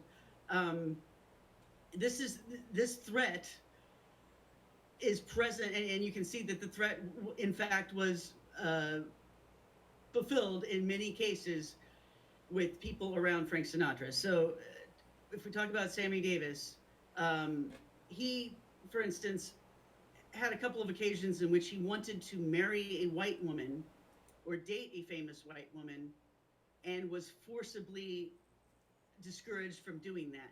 By the way, the people that did this to him, in one case, they kidnapped him and held him at gunpoint for over a day until he agreed to break off his engagement to this one woman and marry some other woman who happened to be black that he didn't even know. Right. Wow. And this is all because the owner of the studio he was connected, or the owner of the studio that the woman who was an actress was connected to, didn't want her to be seen dating a black guy. So they sent a thug to kidnap him, and the thug is a friend of Frank Sinatra. I mean, Frank, was totally a member of the mafia. He wasn't just a hanger-on. I mean, chairman of the board is actually a title in La Cosa Nostra, and that's what he was called. Yeah. That was his little nickname, Frank Sinatra's. I listened to The Godfather not too long ago, so when I read those references, I knew exactly what you're talking about. Yeah, there's a character in The Godfather who famously is based on Frank Sinatra. Jimmy, is it Jimmy or Joey Fontaine? It's Johnny. His name's Johnny Fontaine. Johnny. Yeah. Okay, Johnny Fontaine is meant to represent Frank Sinatra. In the movie, there's a band leader. The story is told in retrospect, but there's a band leader who was threatened by the Corleones, threatened with death if he didn't let Fontaine out of his contract so that Fontaine could go do some other things he wanted. Yeah, And I'll then- make him an offer he can't refuse. That's where the line comes from. Yeah. Well, so Frank Sinatra uses this line in his version of Mac the Knife. He says, "I'll tell you about Mac the Knife. It's an offer you can't refuse." So he refers to the mention of Mac the Knife's name as representing this concept. And like in the Godfather, the thing was they offered him $1,000. They offered the band leader $1,000 to let Fontaine go. In reality, it was Tommy Dorsey, and it was something very similar to that.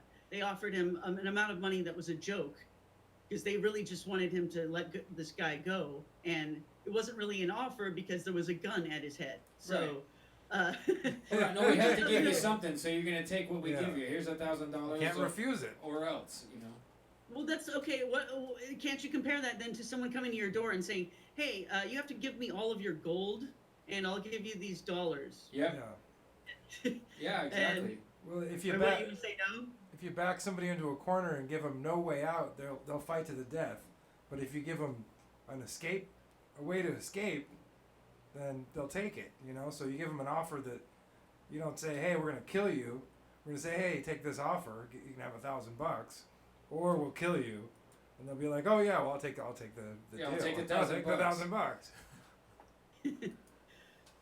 So yeah. Okay, so we know that Frank came from this family that was totally involved with the mafia to begin with. They owned saloons. They of course got their liquor from the mafia. His mother's name was Dolly, and they called her Hatpin Dolly because she would also work as a midwife. But if you wanted to have an abortion instead of having your baby, then she'd do that too. So it's very interesting to think about these people running a saloon, selling illegal liquor, and then you can also get an illegal abortion there. With a hat pin. And think huh? about, yes. Oh man. And then it's interesting because as the essay progresses that I'm referring to, that I wrote, I tie Frank Sinatra into not only mafia stuff, but cult stuff as well. So it's just interesting to think that he's from this family that could have handled all the aspects of running some major human trafficking and drug trafficking enterprise.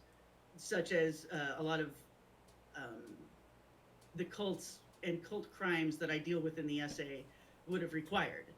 Um, yeah, if you need um, human material for your rituals, or you need a live baby or something, or even a child that's been raised in seclusion so that that child isn't on the records anywhere, and if you kill that child and dispose of it, no one will ever know.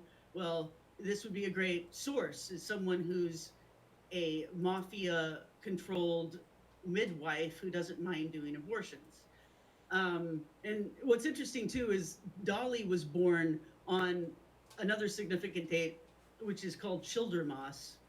And so this is a date dedicated to children, um, in the Catholic liturgy. And it's just interesting to that she's uh, an abortionist.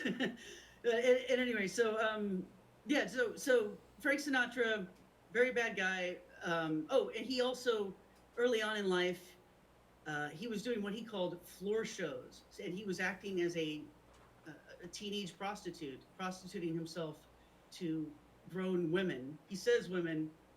We're gonna have to take him on his word that it only involved women, but he said he would do a trick for $5, and he would also do like yeah, live shows. And he was actually in a pornographic film, at least one, when he was Wow. 18. And this got revealed by Sammy Davis Jr. many years later at a party. I think it was in the 70s, because it was right when Deep Throat came out, that movie. So that was the 70s, right?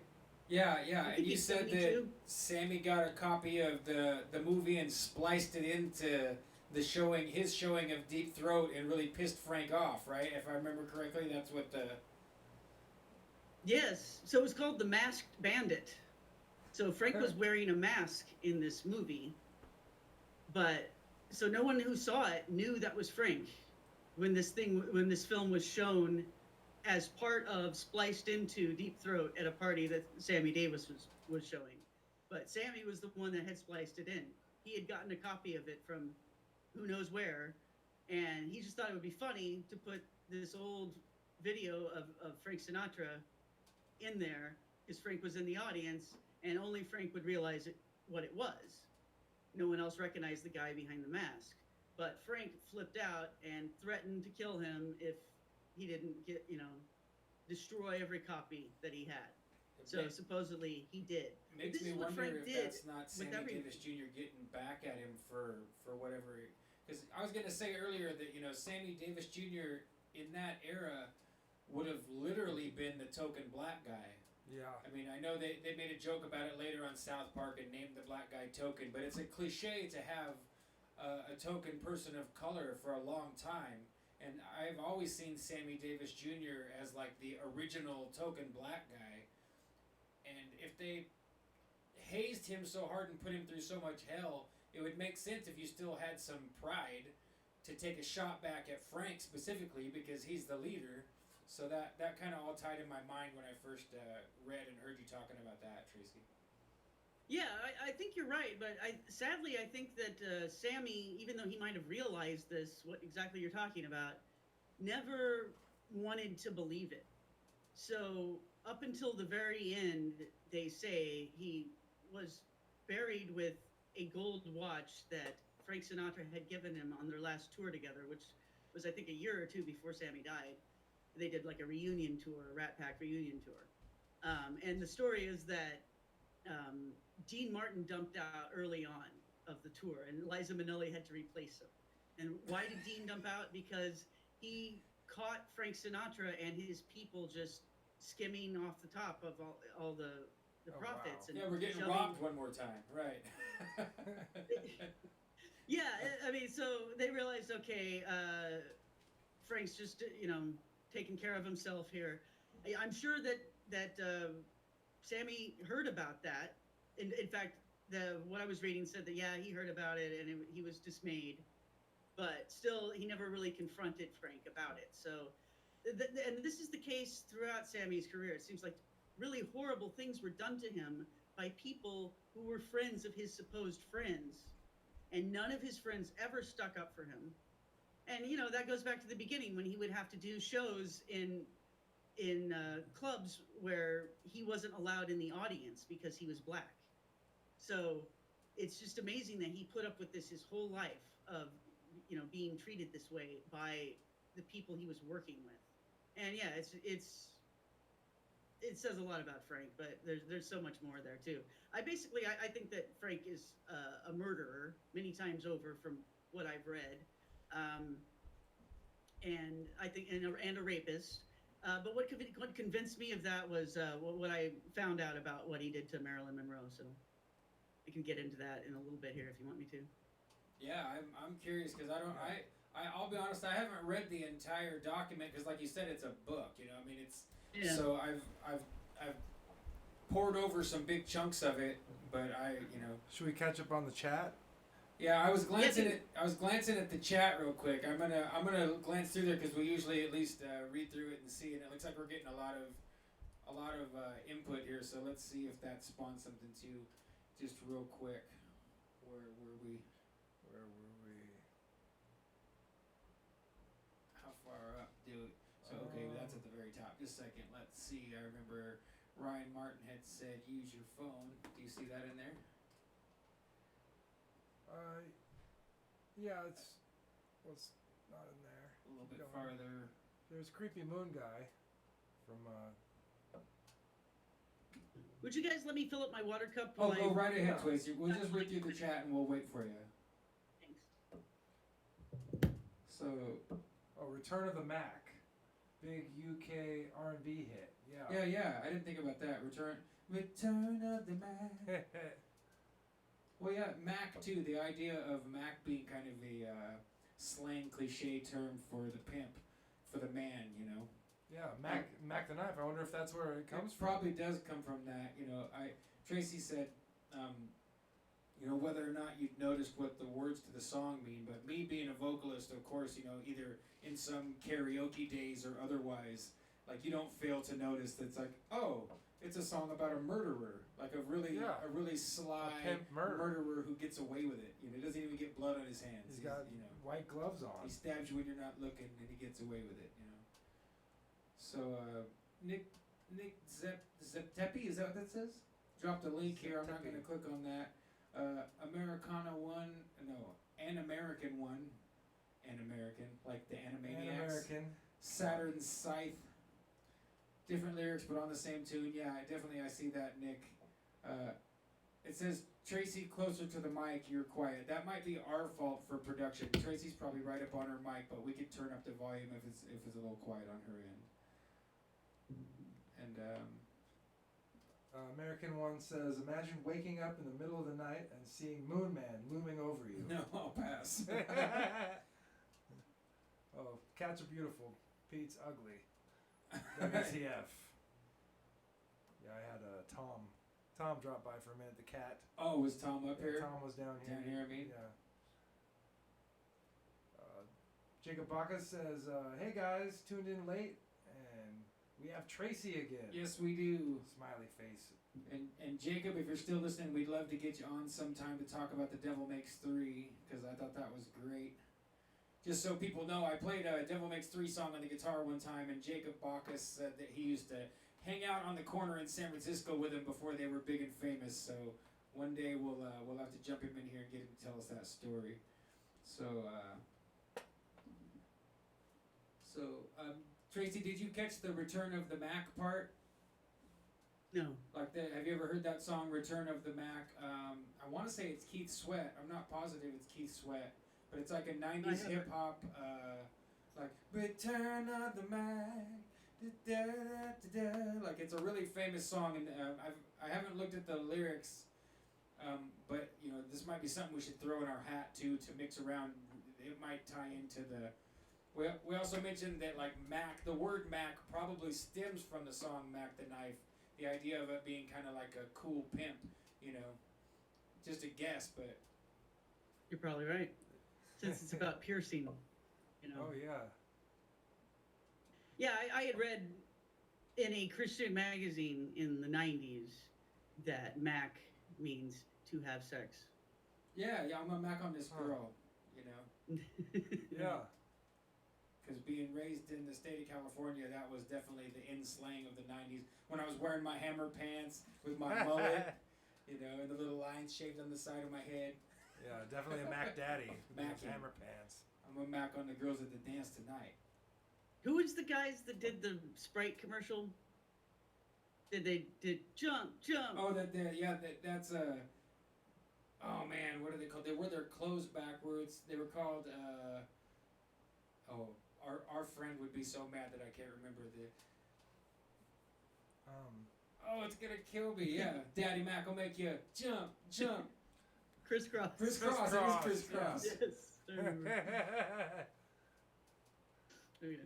remember. Okay. I remember people wearing their clothes backwards to school. That was so ridiculous, wasn't it? I mean, I don't know. If you've ever put on a pair of pants backwards, you'll only do it once. No, yeah. Because you forget and you're wearing them backwards, and then you got to go to the bathroom, and now you are in a serious hurry and in a complicated situation. So here Jacob Bacchus says the secret of Nim did something similar. Oh, people are talking about cartoons here. Mm-hmm. So Secret of Nim is about rats, I remember, and they're in some kind of secret lab, and it's actually I don't know, NIMH yeah, actually means something, right? It's a laboratory or something. yeah. Well, they're in kind of a laboratory place underneath the tree. There's an owl that's like the all-seeing bad guy in the basement of the tree, and they all have to relocate out of the tree because the bulldozers are going to come knock it down. Because I remember watching that when I was a kid with my grandma too. My grandmother exposed me to like everything dark and It's horrible. like the Pocahontas story and that one movie with the blue people.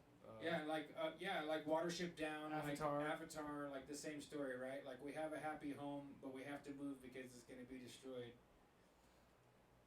Okay, so NIM stands for National Institute of Mental Health. Well, that I remember that now. Yeah. There you So go. I wonder. Oh boy. It's I don't know I can't remember the story, but I know I read somewhat recently that it's based on something that happened at the real National Institute of Mental Health. So, Wow. which is an agency of the United States Department of Health and Human Services. Really? It seems like I don't know what it was, but MK Ultra sort of training ground or something. must have Yeah, been. this here Nick Zepetti Zeptepi is comparing it to Escape from Witch Mountain. You know, if you study this stuff, you know that it's all based on something more. Nobody's just kind of half-ass improvising. These stories are almost always referencing either ancient mythology, or at the bare minimum, they're referencing old fairy tales like Hans Christian Andersen and the Brothers Grimm, and it's usually always a play on something like that. You know, very rare that it's an original idea. Go ahead. Then there's times in which they put in special messages to other people in the entertainment industry or other important people in the world that maybe only those people will get. Yeah. And that's what's amazing to me is to think that all the money and effort that goes into a film production, you know, that some of it would be devoted specifically to putting through those messages that are only for a small number of people, and you'd think they could just send them a telegram or something, but they choose to do it through a movie, and I think there's hidden reasons for that. You know, there's supernatural reasons for that, I guess. It's like it's all part of casting the spell. So, like, I think that there's a message in Rosemary's Baby to Frank Sinatra from Roman Polanski, hinting about what he knows about Frank Sinatra. And again, yeah, it's amazing to think that, you know, with all the care that went into that film, that something like that would have been buried. And it's kind of, maybe people would think it's a stretch because there's a novel that Rosemary's Baby is based on, came out just like 2 years before. And I know that the movie is very close to the novel. So I can see why it might strain credulity to think that Polanski had enough, you know, elasticity in his interpretation of the story to be able to squeeze in stuff about Frank Sinatra. But I think he did, and I also think that it's possible that even the story itself was written with that in mind too. Um, but I think that it all has to do with this maltreatment of Marilyn Monroe, which I haven't even described yet. But I don't know if you guys are ready yet. So Yeah, I mean we're Definitely, down, yeah. and I mean I know people who aren't obsessed like we are with weird shit. They might have their doubts, but the movie industry and entertainment Yeah. industry are always putting Easter eggs in there for each other, whether it's Yeah. a humorous little jab like I know Steven Spielberg and who's the guy that did Star Wars? I just can't think of his name. They both did it back. Lucas. Yeah, Lucas and Spielberg did it back and forth with their movies as a tip of the hat to each other all the time. But it gets much deeper and much darker than that across the board. You know, Zemeckis's Back to the Future movies are so chock full of synchronicity, foreshadowing, and all of this symbolism and stuff that you can literally take them apart endlessly. Well, these guys have tremendous egos, and they're creating an entire world, on the screen for all of us to see. So, of course, if they have some sort of secret message they want to tell somebody about, it's gonna send goosebumps up your spine to hear a message straight to you from somebody. Yeah. It's gonna be Yes. really, really important, Yeah. Or Like dropping your name on the microphone, yeah. I can come over politely and ask you a question, or if I'm standing on the stage, I can say, "Hey, Jim, come up here," and that gives you that feeling. Oh crap! Why? Yeah, What's going or you on? say, remember what you did last Saturday night? Wink, wink. Yeah. In front of everybody, and Yeah. you're like, oh shit, Yeah. he knows, and he's yeah. saying it in front of everybody, Yeah. or at least me and him know. Yeah, that's what I think it is, and I Who think, else is he gonna tell? So let's move on. I'm gonna look for a picture of Marilyn Monroe and Frank Sinatra, and you go ahead and tell us what you think's going on, Tracy. Okay, well, the story comes from this book, The Assassination of Marilyn Monroe. So the title gives it away that they think, the author there, Donald Wolfe, thinks she was murdered. And indeed, there's a story about her last weekend before her suicide that involves Frank Sinatra. And they'd been dating, sort of, but it doesn't sound like it was too serious. But they also had friends in common. They kind of hung out. They all hung out and partied together. Well, this one weekend, the story involved Peter Lawford. I'm going to refer to my notes here so I can try to get the details somewhat correct. But basically, they were at this lodge, Cal Neva, that was owned by Sinatra, or he was in. Let's see. I get this right here. They were in Sinatra's territory in Las Vegas.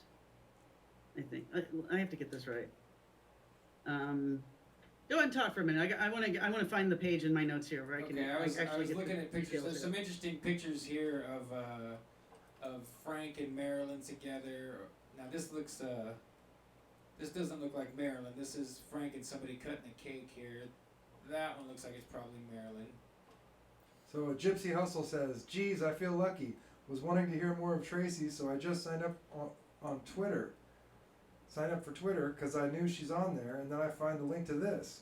Hey, synchronicity again. Synchronicity. Yeah, there's a lot of us people out here on the internet that are just Googling Tracy Twyman's name and looking for more content. That's how I got to eventually become friends with Tracy. Was just like I was chasing around the internet looking for more MP3s and more podcasts. Like, didn't anybody else ask this lady questions about Baphomet? Come on, I need one more hour. And definitely Gypsy Hustle, you should join up for Plus Ultra because there's plenty of Tracy Twyman there. There's literally It's really hours and the hours best of reading stuff. and listening that you haven't done yet, and it's only $10 a month. Adam Moore asked if we talked about numbers of fingers. No, Adam Lore, we have not talked about the numbers of fingers on cartoon characters yet, but we will definitely try and Yeah. squeeze that in.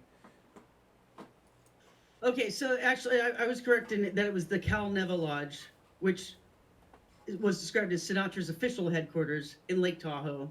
I believe it's owned by him, or was. I mean, obviously he's dead now. Are you familiar at with any rate, how much magic and occult activity is surrounding that part of the United States? Like Mount Shasta is a huge like pagan occult hub, and that's up there close to Lake Tahoe. That whole area of the northeastern side of California is super famous. Like Weed, California. If you drive all the way down Highway 97, Weed, California is the town where you have like this perfectly picturesque view. And if you Google, that area, Mount Shasta occult, it's just like the stories never end. Like alien sightings, etc., etc. So for this to be there, that makes a lot of sense, is what I'm saying. For Cal Neva to be right up in that area fits in with your theory that it's all connected to more than just a little bit of gambling and prostitution. okay, so so yes, during this weekend, this is after Marilyn she's been sleeping with Bobby Kennedy. She's been sleeping with Jack Kennedy. She's been, as I figure it, used as a message courier by them and their mafia friends, is what it seems like. Because Bobby Kennedy, in particular, was always telling her things about his dealings with the mafia and also his dealings with the CIA and what they were planning with Bay of Pigs, for instance, all the machinations against what's his name in Cuba, Yeah, Castro. Okay, she and Frank both are in this milieu where they're connected to some of the mafia people that the CIA was hiring to poison Fidel Castro. And there was, I think it was called Operation Mongoose. They had like a long list of things that they tried to do to Fidel Castro to kill him. And poisoning was one of them. And what's really interesting, if you watch the movie JFK, one of these fellows is depicted in that movie. I'm having a hard time remembering his name right now, but I'll come up with it here. But anyway, this Jack is the character. Huh? Was it Jack Ruby? No, the one that's played by Joe Pesci and has the weird hair. And there's a scene with there's a gay orgy scene. Okay, so anyway, that guy, and I found too that his face is being used by Google and by Wikipedia for probably erroneously, but they're using this guy's face also for the face of William Bryan. All right. Well, anyway, I'll show you here in a minute what I'm talking about. I'm getting these names mixed up here, but the point is that this one guy that is depicted in the movie JFK, he talks about plotting to kill Castro. There's a scene where he's remembering talking to his CIA friends about that, and he says, "Why can't you just slip something in his food or something? There's a million different ways to kill a guy, a million different poisons."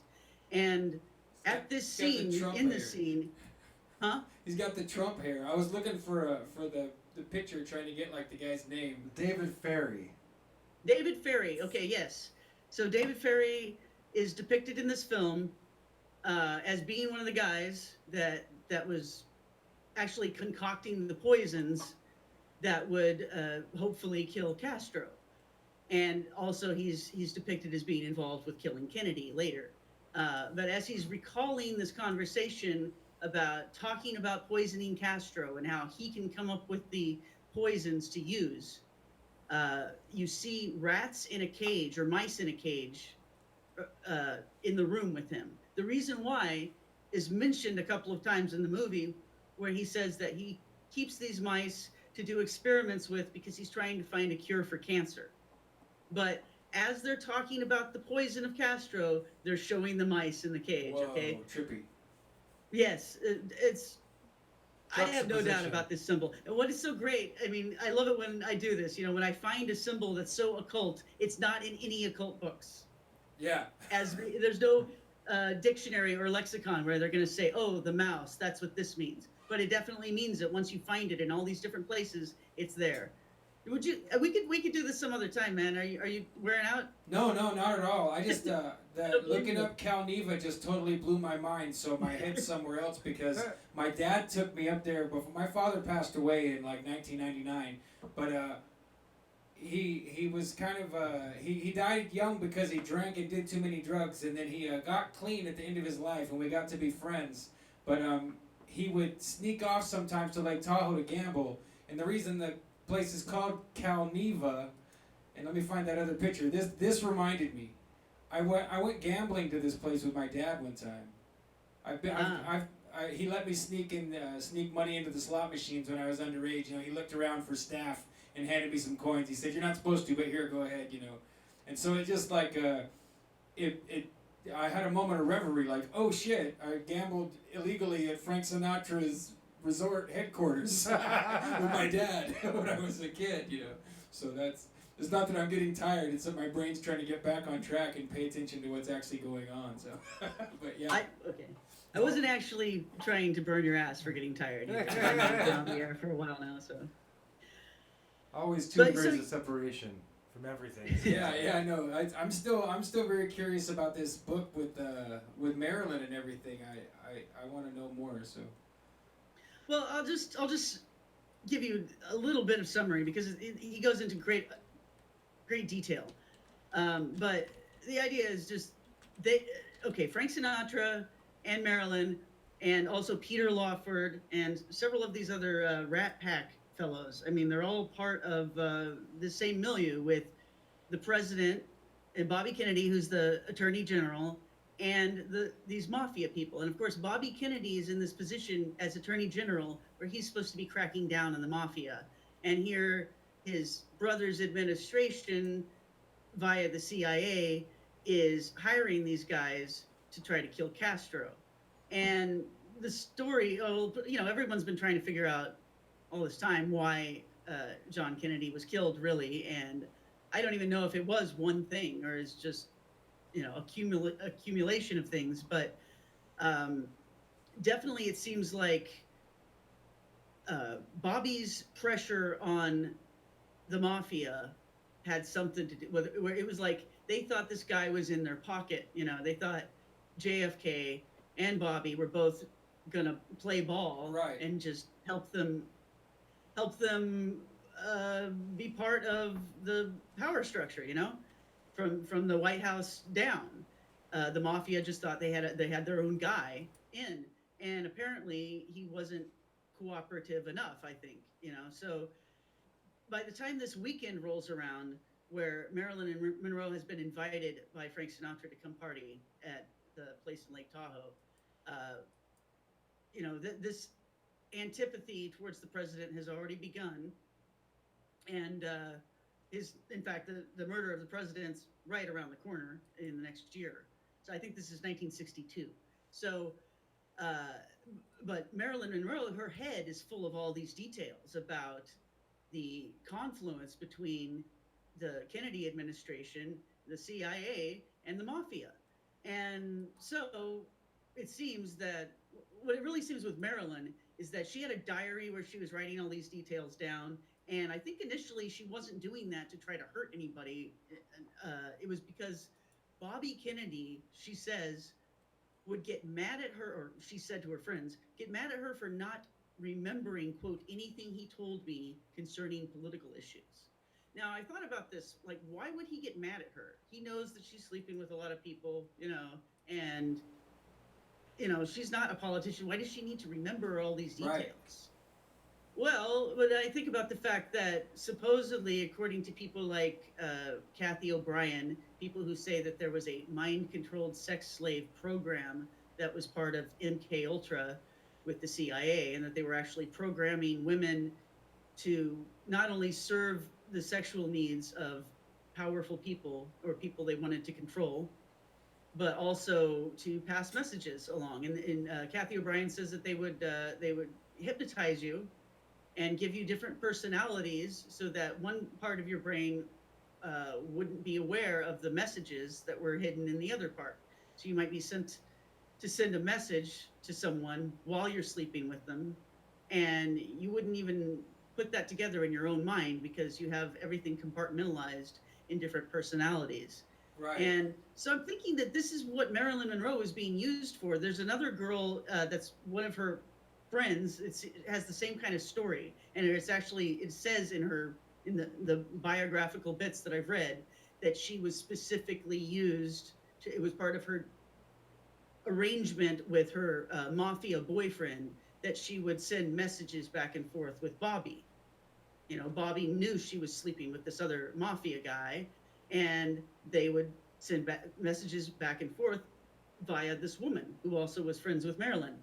Well, so I'm thinking that maybe this one woman was a bit more aware of what she was doing because it's in her biography that she was sending messages. Marilyn might have been a little bit more compartmentalized, Right. and she just thought, oh, Bobby wants me to know about his life. Well, but maybe she just didn't think that that's what was really going on there. That he wanted her to tell this information to someone else, and so that's why it was really important for her to remember. Right, but she wasn't taking it because she, maybe she wasn't the alter that was supposed to remember or whatever. Yeah. So you actually interviewed Kathy O'Brien, didn't you, Tracy, for the CIA book? Yes, I did, and that was a long time ago, and I thought her story was too crazy to be believed, and I thought that most of what she was saying was a description of things that actually happened, but some of her details were just so wild at the time. I thought, first of all, there's no way they would let you live if you had experienced all these things. And then I just thought, I don't know, it seemed too nuts at the time. I look back now and I think maybe I was a jerk because actually what I believe does happen now is as crazy as that or more. So that fits right in with a lot of the things that I think happen now. So I would say I give more credence now to Kathy O'Brien than I used to. And I think that Marilyn Monroe was a mind-controlled sex slave.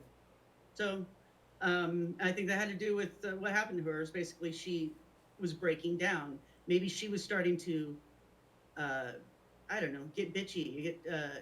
Apparently, she was. The story is that basically she was being pushed around by people, and she kind of didn't want to take orders anymore. And her way of fighting back was to say, okay, well, I'm going to start telling the wrong people information you don't want them to know if you don't stop pressuring me. And so I think that that's why she's murdered, is just because she had been given this job of being a courier of very sensitive information, but she forgot that was her job and started acting independently, and that's never what she was intended to do. A lot of people don't realize she was actually a prostitute in the beginning. But this has come out in the papers. People who knew her before have since talked to the press and said, yeah, in the beginning, she was basically she was doing tricks just like Frank Sinatra for $5 each. And she was doing this intentionally, trying to, meet the right people to help her with her legitimate career. But in the beginning, she was just a prostitute, a call girl. She would show up at parties and, Yeah, little Norma Jean. Norma Jean, yes, that was her real name. Yeah. So anyway, this prostitute who had then become a prostitute to the rich and famous and powerful, really, but was still known to the public as a movie star. She's at this resort with Frank Sinatra, Peter Lawford. Let me get the other people involved. There's also this guy named, Gloria Romanoff. Okay, this is an interesting one. Gloria, okay, she's married to this guy named Michael Romanoff, and I'm not sure how he fits into the story yet, but he's a really weird guy. So he pretended for years and years to be a Russian prince. So he pretended to be one of the Romanovs. Yes. And he owned a restaurant in, I think, Hollywood, in Southern California, that was famous, and, famous people would go there just to be seen. So even after it was revealed that he wasn't actually a royal, nothing happened to him. It was like everyone just laughed it off and thought it was funny. But he had been a movie star that whole time and hung out with movie stars. So the fact that he was never a royal just it didn't really affect him badly. But anyway, this is his girlfriend, or I guess wife.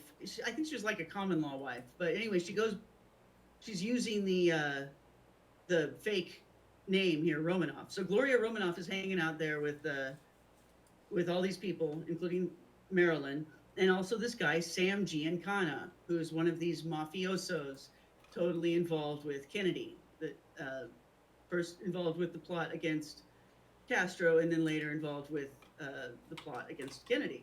So anyway, these are the people, and the story goes that basically Marilyn was drugged. Something was slipped into her drink. And then, some of this comes from Joe DiMaggio, okay, who arrived on the scene and tried to intervene, but was not allowed to come into the room she was staying at. This weekend, we know that Sam Giancana was there, for instance. We know that for a fact. Why? Because Frank Sinatra was then banned from owning casinos because of this. Oh, he lost his gaming license because that's how he was banned, because he had this known mafia figure there. So and that was Giancana? Sam Giancana, Okay. yes. So all these people are there, and the story goes they drugged Marilyn Monroe and raped her and filmed it. And the rape was apparently such that, not only did it make them look bad, it made her look bad. I don't know what it was, but they were confident that this video could be used against her. They weren't afraid of being caught raping her. They thought that it's something that could be used to blackmail her. Yeah, to shut her still up. good blackmail. Yeah.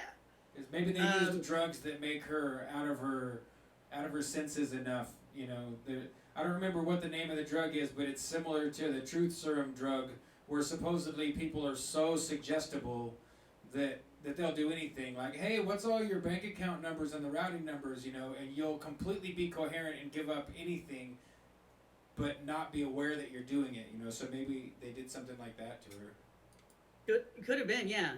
So it seems like she eventually did, even though she wasn't allowed to see Joe at that time. Later on, she was able to interact with him to tell him what happened.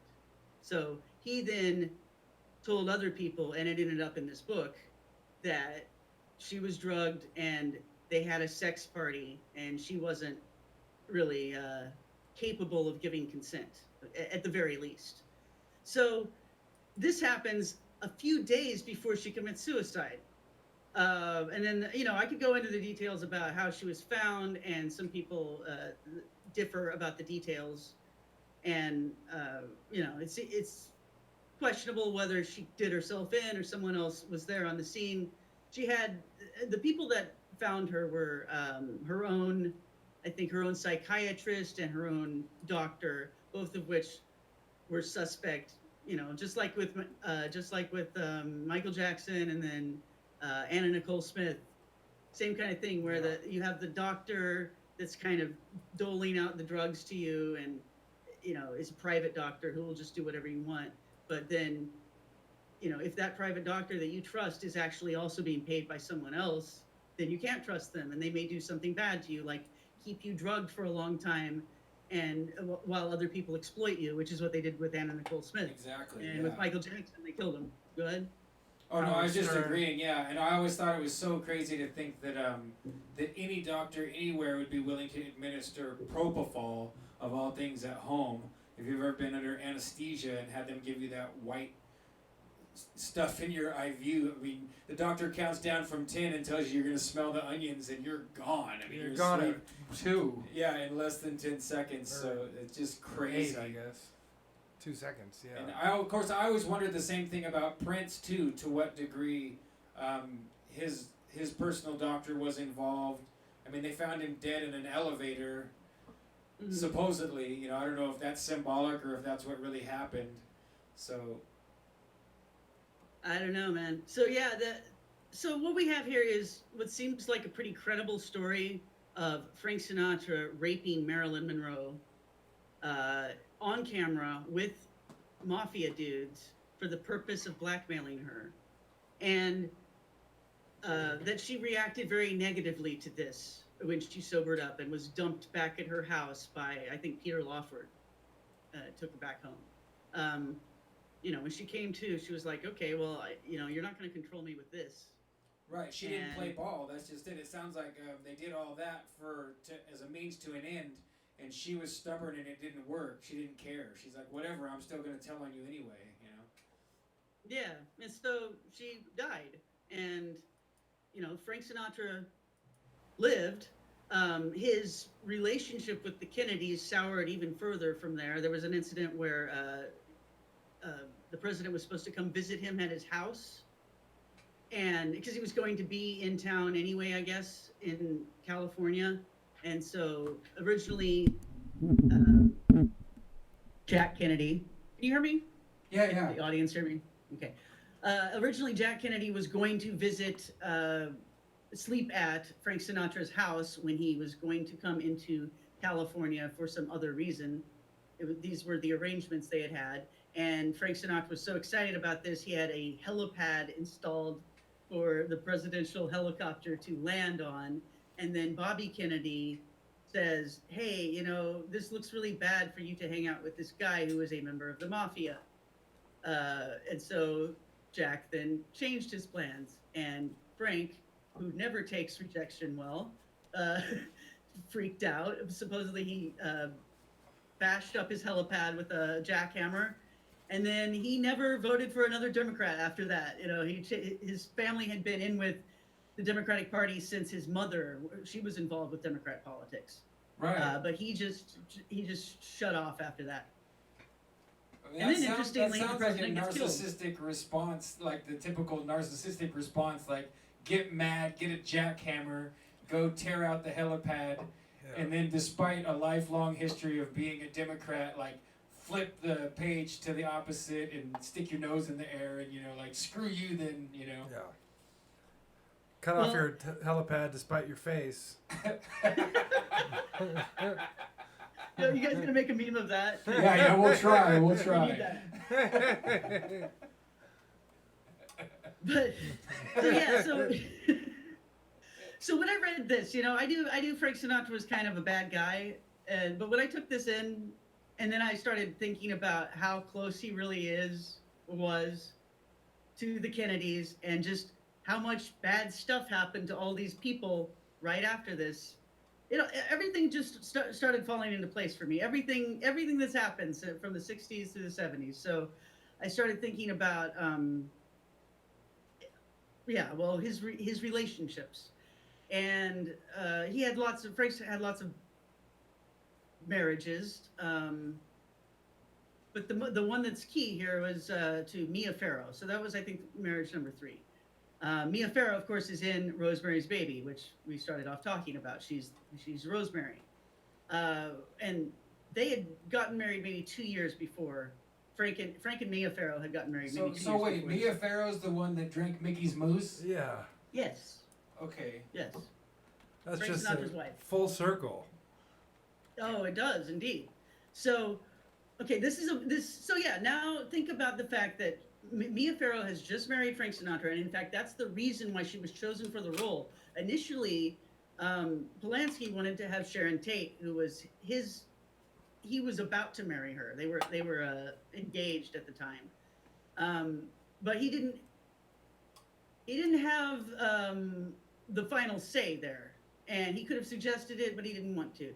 But who was actually making the decisions, it seems like, was Bob Evans, who comes up in our story later. I think we might have to do another show to get to that part. Yeah. But this is the producer of Rosemary's Baby, and he's also connected to all sorts of amazing things, amazing crimes, the exact same crimes that I'm about to talk about. The name rings a bell for sure. Bob Evans rings a bell. Yeah, there's a couple of them, but this one in particular, there's a couple of Bob Evans that have been involved with show business, but we're not talking about the cowboy, we're talking about this other guy, this other producer guy. So he's the one that produced Rosemary's Baby. He was also there at Bobby Kennedy's last dinner. You know who was there at Bobby Kennedy's last dinner? Who's Bob that? Evans. Huh? I said, who's that? Bob Evans and Sharon Tate and Roman Polanski. In fact, they had some kind of they had some kind of role with the local campaign that was a leadership role. Although I wonder how they could have done it because I mean, Polanski was busy. Plus, I don't know if he could even vote, not being a citizen. But at any rate, they had some kind of at least figurehead leadership role in the Bobby Kennedy campaign locally there in Southern California. So that's why Evans and Polanski and Sharon Tate were some of the last people to see Bobby Kennedy alive. Wow. And that's very interesting. But yes, so Mia Farrow was chosen for this role because her recent marriage to Frank Sinatra made her a household name already, whereas Sharon Tate was not a household name. So that's why they picked her for the role. They say. But what's interesting is, yeah, it's a movie about someone getting drugged and raped. And then I make a lot of other parallels in my essay that are maybe a bit more iffy, but they're there, And then when you think about what actually happened to Frank Sinatra and Mia Farrow because of Rosemary's Baby, then my theory that Polanski was letting Frank Sinatra know that he knew about what Frank had done to Marilyn Monroe via the movie Rosemary's Baby. I think that he buried that message in the movie Rosemary's Baby. Well, my theory makes sense if you think about it. Okay. Yeah, So, that makes a lot of sense. So one of the things that happened is that Mia Farrow and Frank Sinatra got divorced, supposedly over this movie, because Frank Sinatra, just like his previous marriages, he had married actor. Well, the first one was an actress, but the second, I think Ava Gardner, right? Ava Gardner, he married her. She was an actress. As soon as he married her, he wanted her to give up her career, basically, and just use her connections to help his career. But he thought that she should go and cook him dinner or something instead of being off all the time doing all these movies. And that was the reason why they broke up. Same thing with Mia. He marries Mia, and he immediately starts complaining about her going off to do movies, and he knew that that's what she was when he married her. But anyway, he starts complaining about she's spending too much time on the movie set. And Rosemary's Baby went long. It took longer to tape or to film than they thought it would. And he started getting pissy about that and trying to get her to cut it short and come over to where he was. He wanted to put her in his movie, which was, I think, Lady Cadaver Lady or something. What a title, Cadaver Later. Oh no, you said Godiva.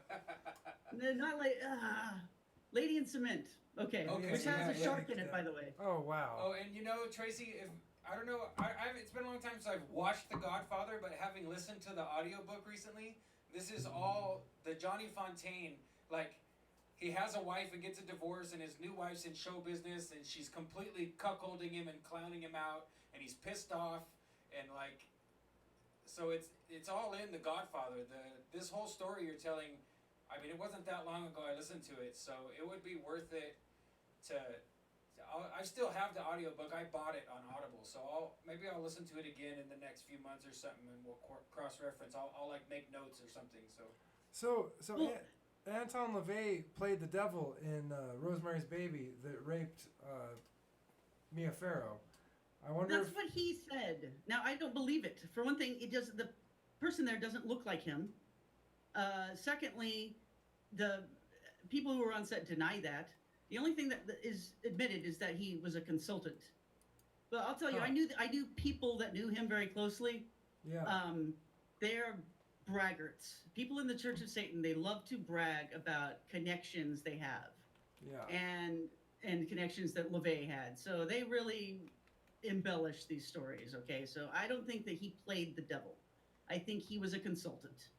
But Anton LaVey, would have known if there was a message about Frank Sinatra in the movie. I think he would have picked up on it because he knew enough about Marilyn Monroe too.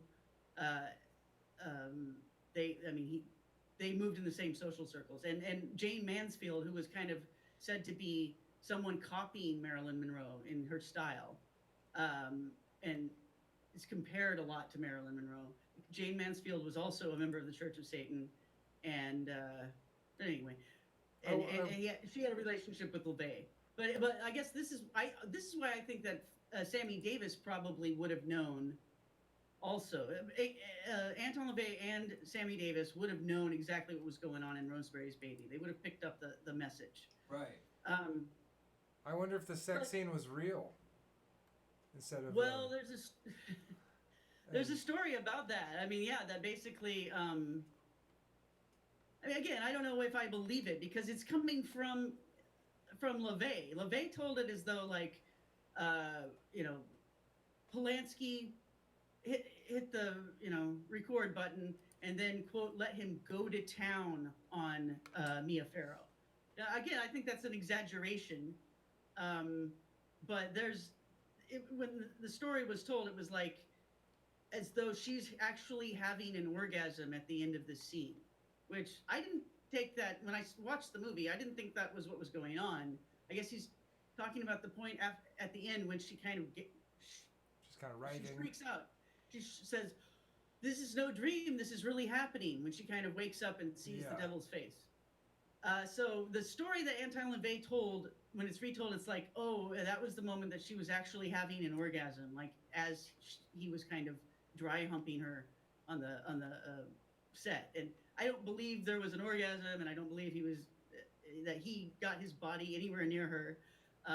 But I do believe the stories told by other people on the set, which are that Polanski, who we know is a skeeve, just kept getting closer and closer with the camera and just kept, forcing more and more intimacy and just made her do the scene over and over. So I think the truth lies somewhere in the middle, but I don't think she was actually like sexually abused per se on the set. But I can see how someone like Sinatra, who you mentioned, yes, is a narcissist and chauvinist, would have thought that he didn't like this happening to his wife for sure. So I mean, it all sounds like typical cases of male chauvinistic braggadocio. All of it, like that whole everything you just said. Like, oh, she liked it. She was having an orgasm. Polanski, of course, leering in more and more. Just typical male bullshit. So Jacob Bacchus says that IMDb says it's Clay Tanner that played the devil in Rosemary's Baby. It might be. I mean, it's not actually in the credits of the film itself, but that's what it says in IMDb. So, anyway, I think that Rosemary's Baby is a shot from Polanski saying, "I know what Frank did," and the other interesting thing, the interesting tie-in between the movie and real life. In the movie, Mia Farrow gets a haircut, and in the movie, her spouse is annoyed by that, severely annoyed, because she gets what do you call it, like a bob. She gets a short, kind of mannish haircut. Yeah, I've got her on the screen with it now and wearing that same dress that so strangely the royalty was wearing. Oh yeah. That's so weird. But yeah, that really short cropped haircut. So in the movie, it's been so long. In the movie, her husband was mad. Yes. Okay. And in real life, Frank Sinatra got mad when she cut her hair for that film, for that scene. So I don't know if it was in the book because I haven't read the book yet, but if it is, it was just amazing. But either way, it's like, well, if it wasn't in the book, then this means that Polanski put it in. It kind of is, again, another fuck you to Frank. Like, okay, you're going to harass your wife for cutting her hair. We'll put that in the movie, Right. So. Or maybe even we'll cut your wife's hair because we can, Yeah. Well, so, she was still, to this day, she still regrets getting divorced from Frank, because that's what happened next. He served her divorce papers on the set. Some lawyer comes and says, "Here's your papers, ma'am," while she's filming. So he tried to humiliate her, and she was like, "Oh man, I just lost Frank Sinatra." Oh, and then Polanski's like, "Oh, don't take it so hard. Here, let's watch the rough cut." of the movie because you made the right decision. And she watched the rough cut and she was like, that was a really good movie. I guess I did make the right decision. And she got famous because of it. Everything worked out for her. But she did lose Frank Sinatra, which she regretted for the rest of her life, oddly. But she's a weird bird herself. I was gonna say she married Woody Allen, didn't she? I mean, that's like the universally infinite booby prize, in my opinion. Well, and the other thing is, she has hinted in recent years that Ronan, her son Ronan, is actually Frank Sinatra's son. Wow. Because she said that they continue to have relations off and on throughout the rest of his life, and that she was basically still in love with him the whole time. So this has been, first it was denied rabidly by Sinatra's heirs like Nancy. And then Nancy Sinatra started to come around in the last few months and say, well, it could have been, I suppose. And Ronan has kind of admitted, yeah, it could have been, but I still consider Woody Allen my dad. But here's what's interesting about Ronan. He's the guy that wrote the stories for the New Yorker about Me Too, that started Me Too. Wait, Ronan Farrow is? Yes. Oh, man, the incest never ends. He looks it's more incest like... all the way down. He looks more like Frank Sinatra than he does. I snatched the one that, of course, to me looks the most like it could be Frank, but I'm not really seeing the Woody Allen genes. There's definitely no New York Jew in there. Just not seeing it. Look at those blue eyes. That looks a lot right there. That looks like Frank Sinatra. Yeah. It does indeed. Here, I have to plug in my the computer I'm using to monitor the show. I'll be right back. Yep, no problem. Wow, folks, we're just like blowing 101 lids off of things here on Picture Show 29. This is just crazy. So, do you have the stamina to keep going? Just let me know. Yeah. No, we can still roll. I mean, I've still got another 20, 30 minutes in me, no problem. Okay. All right. So yes. When I figured out who Ronan Farrow is, and then learned some more about Mia too, who was at the Maharishis with her younger sister Prudence when the Beatles were there. So they were all hanging out together, and the White Album came out right after that meeting, and the Dear Prudence song is supposedly a reference to Prudence Farrow, her sister. And you think about the fact that, right after Rosemary's Baby came out, two things happened that I consider connected. Bobby Kennedy got assassinated, and then the Manson murders happened. And again, it's all in the essay, all the extensive connections, but there were so many connections that I just started unraveling the Manson murder mystery in connection, in relation to all the symbolism I just described, and in relation to Frank Sinatra. And I have started to think that he was involved in that, and I still do. It's starting to make a lot of sense why this turned into a book. I didn't understand at first when you published it. I mean, for anyone that's a Tracy Twyman fan, they know that Tracy has a reputation for kind of vanishing from anything like 2 or 3 days to a month or two and coming back with like a treasure chest full of occult connections. But then you said, well, I kind of wrote you almost made it sound like you accidentally wrote a book, and I was like, what the hell? And then now that you explained all this tonight, I'm excited to read the rest of it, and I really understand now, like, you keep chasing rabbits down more holes, and it all makes good sense. It's packed full of information and connections. Basically, just so I can try to summarize it here, because I think we'll have to go back at some point to get the details.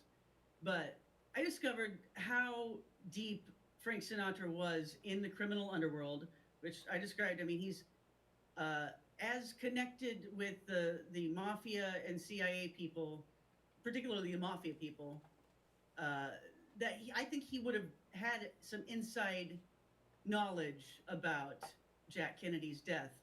And supposedly he did, in fact, shut himself in his room for several days afterwards. People thought, oh, he's mourning, he's sad about what happened to his friend, but they weren't really friends anymore. And I think it's more like he just went into hiding because something that his own friends had just done to his former friend uh, had happened, He and was he knew laying too much low. about it. Shell shocked. And didn't you say that? Didn't you say that they had him play a sniper who shot the president in a movie that wasn't published, or did I read that somewhere else? Well, no, it was put out. The movie was called Suddenly, and it was about, okay. It's so funny. In the movie, the president is going to Southern California. Remember, that's where he was Yeah. supposed to visit Frank Sinatra. The president is going to Huh. Southern California, so the mafia hires a hitman to shoot at the president's train. He's on a train apparently, going past this one house in this town in California. Um, there's a mafia hired sniper to shoot the president through the window. The sniper was played by Frank Sinatra, who's motivated by psychopathy, basically. He talks about how he just enjoys killing people and likes hurting people and the power that it gives him and stuff. His character in the movie does. So when the assassination of the president happened, okay, one interesting detail is that supposedly this is the last movie that Oswald saw before the shooting happened. Wow. And so they say that Sinatra heard that detail, and that's why he called up movie theaters and movie distributors and started demanding that they pull the movie. And they didn't do it right away, but eventually they did. And I wonder, was it for taste or just because Frank Sinatra was demanding something? And usually when Frank Sinatra doesn't get what he wants the first time, then he threatens you with death. Yeah, then he's So gonna An make you an offer offer you you can't can't refuse.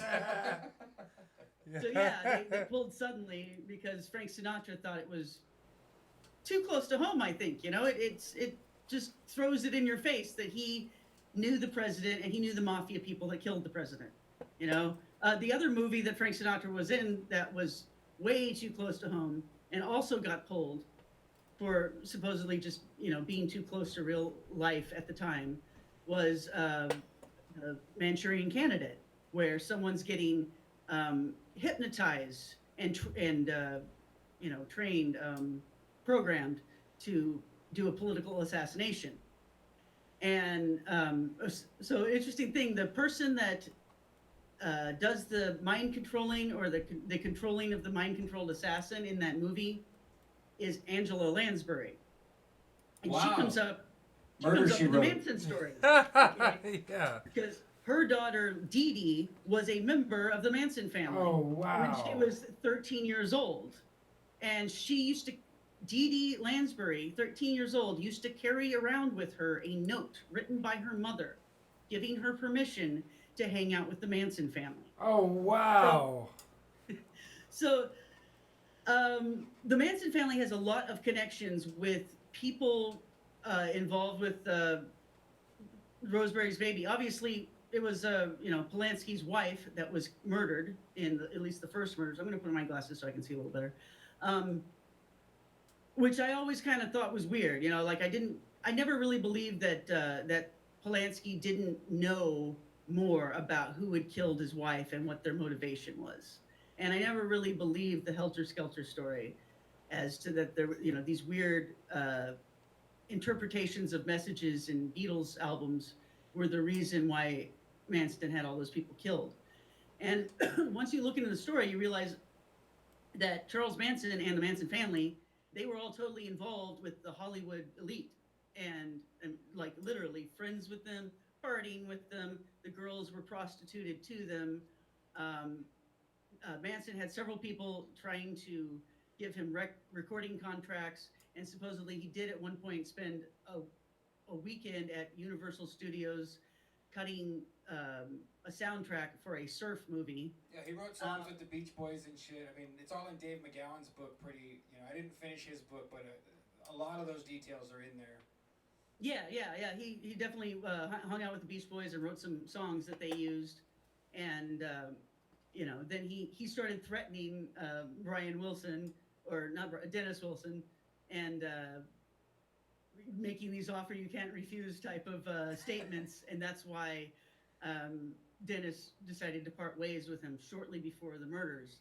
But yeah, so the Manson family were not just a bunch of, smelly hippies that were living on a ranch together.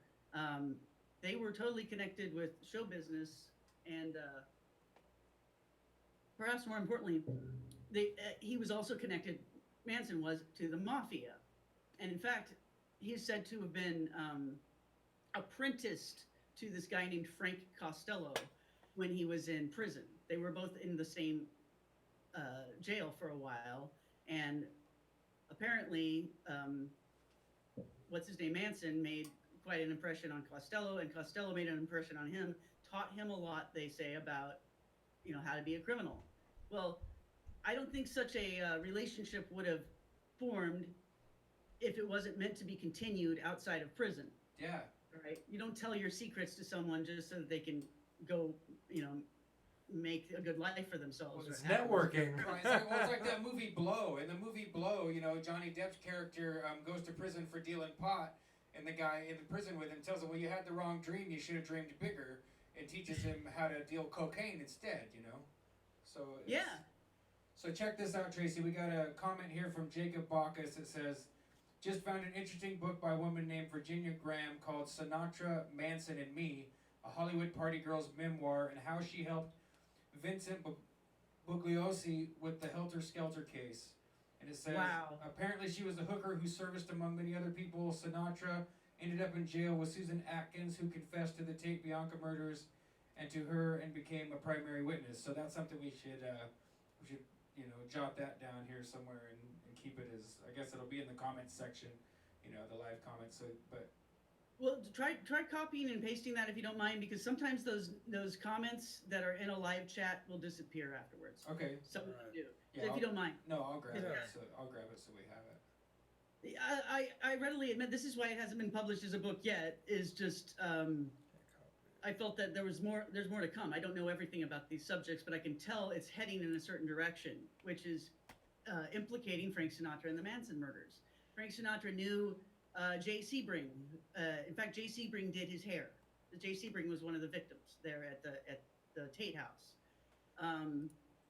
Let's see. Oh, Nancy, his daughter, is rumored to have been one of the girls that showed up at the ranch on occasion. And the thing is about the trysts that would happen at Spawn Ranch. Spawn. Okay, this is from a fellow named John Asnahill, who is a archivist. His whole gig is to collect weird videos and sell copies of them. And some he doesn't sell, some he keeps for himself. So one of the films that he supposedly has that he has not shown anyone, except I presume he's made copies and put them in special places. I sure hope so. So he has film that was made at Spawn Ranch, he says, showing famous people having sex with the Manson girls. And, whoever happened to show up there, all orgying together. And then there's also a book that details all these things. Who did what to who. Okay, so this film is said to include John Lennon and George of the Beatles having sex together. And also Nancy Sinatra doing something at some point. Not necessarily in the same scene, those two, but... These boots are made for walking. Wow. So, and who knows who else is on there? I mean, those are just the ones that have been mentioned, but, Wow, so... there's probably a lot of stuff there, so, Jim, yeah, go ahead. Was it today that we were talking about Paul McCartney admitting being in a circle jerk with the other Beatles? Yeah. We mentioned that today. I mean, that's an audio Come clip. together right now over me. There's like an That's audio what you clip said. of Paul McCartney admitting that the Beatles would participate in like a literal circle jerk, like group masturbation. So that kind of goes with the same idea of, well, hey, let's have a little tryst over here at the Spawn Ranch. Well, We'll make a movie. What's really funny to me, amazing to me, is that I had figured out that the Beatles were having gay orgies together before I heard that from Paul McCartney and before I read this stuff about Spawn Ranch. And the reason why, it was just a few months ago I figured it out. is because I was just looking at Yellow Submarine and some of the symbolism in the movie, and then I was looking at the covers of some of their albums, as well as the covers of the albums of the individual members after they went solo. And there's so many of these pictures where they're posed together in a way that seems very homoerotic to me, and looks like a multi-man chain gang thing going on. I don't know what you would call it, daisy chain, whatever. Yeah, There's a a lot. train. There's several they're of running these a train pictures. on each other. What? A train. They're running a train on each other. That's what they would say on the streets. Like, oh, we ran a train on that girl. That's the kids on the streets bragging about everybody taking turns or lining up in a like an old-fashioned gangbang style orgy. So Grew up on a different street. what? Jim says he grew up on a different street.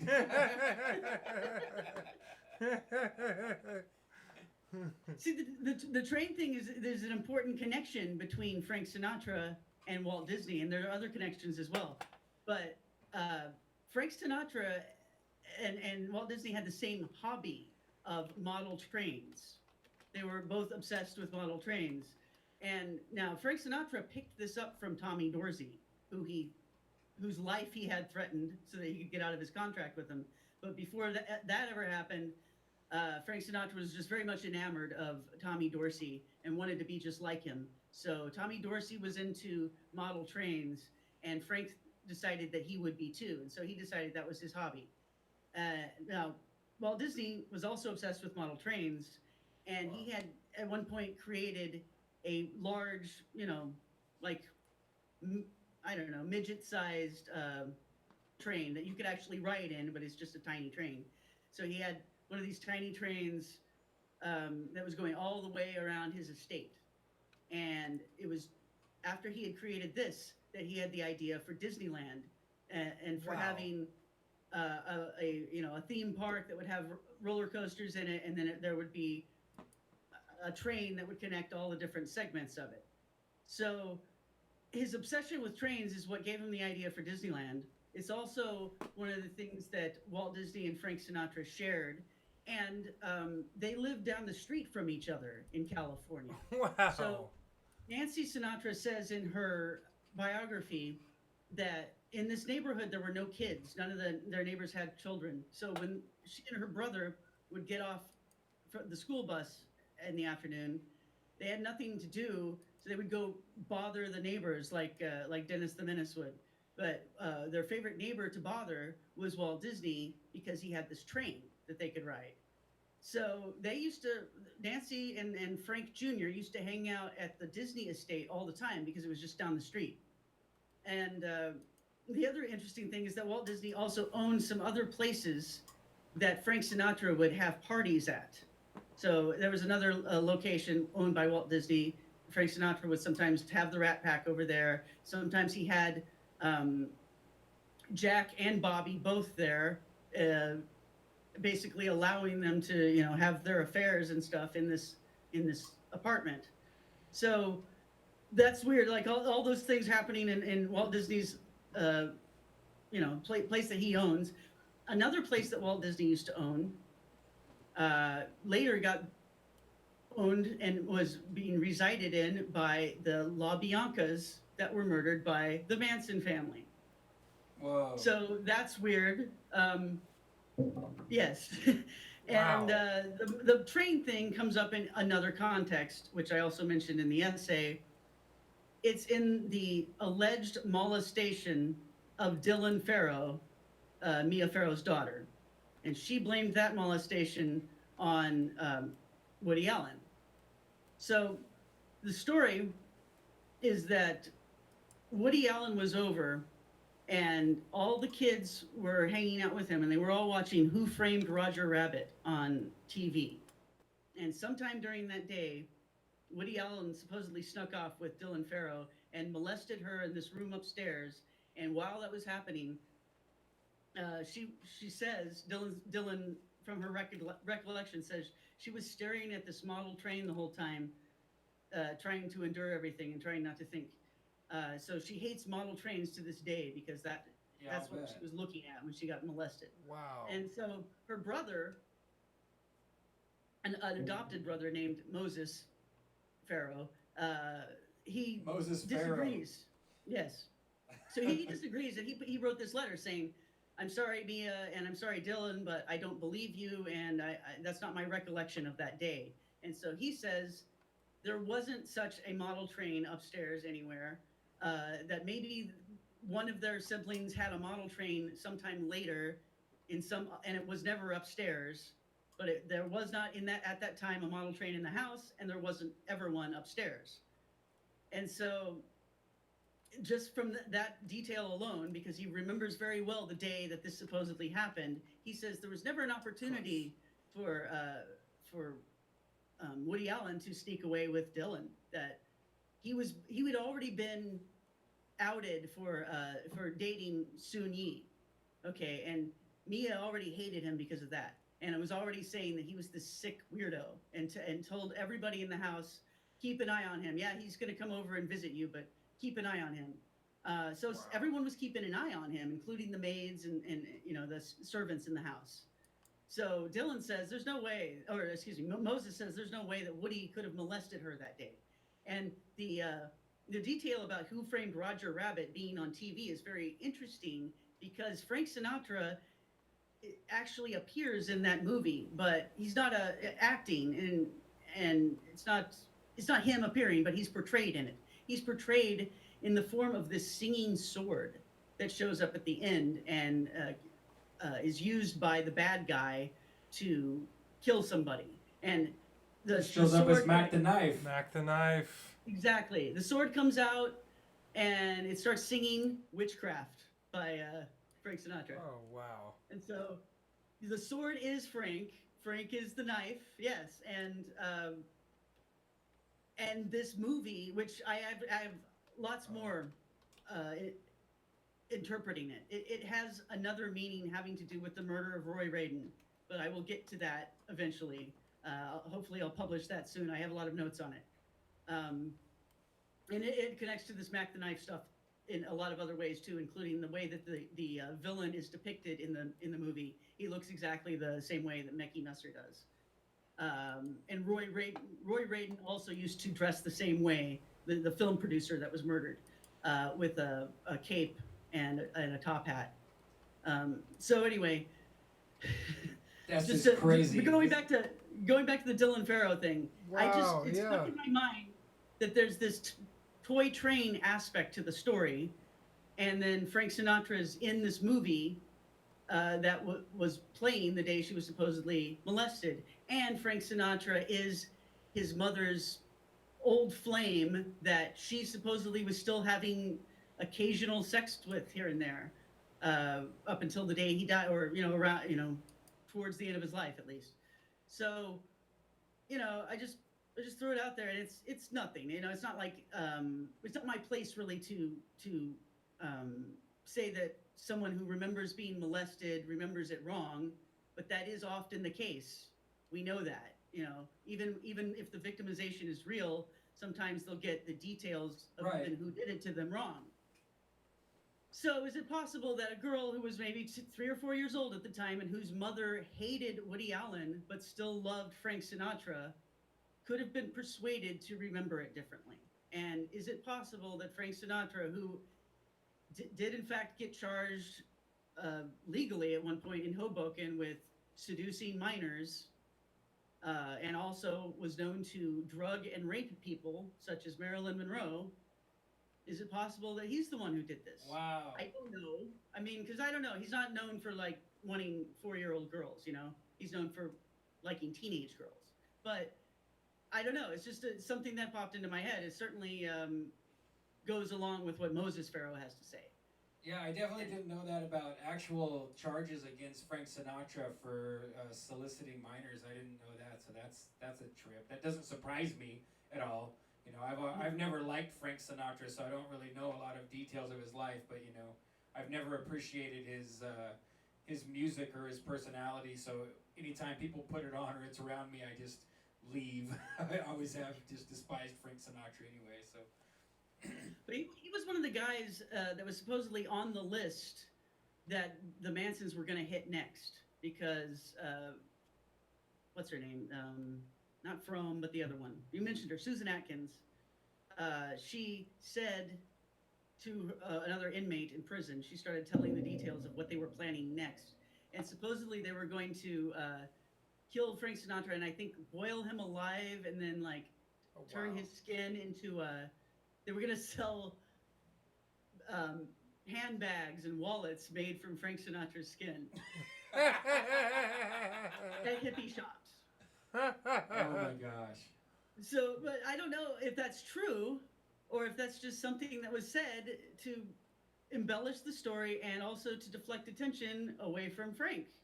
Because if the Manson murders were done by Frank to get revenge on Polanski for ruining his marriage to Mia Farrow and for knowing the details about what he did to Marilyn Monroe and taunting him with it, Wow. well, then they would have to deflect attention from that. So Frank Sinatra immediately went into hiding again after the Manson murders. So did a lot of other celebrities, but it wasn't until afterwards, many months afterwards, that it was revealed he was actually on the list.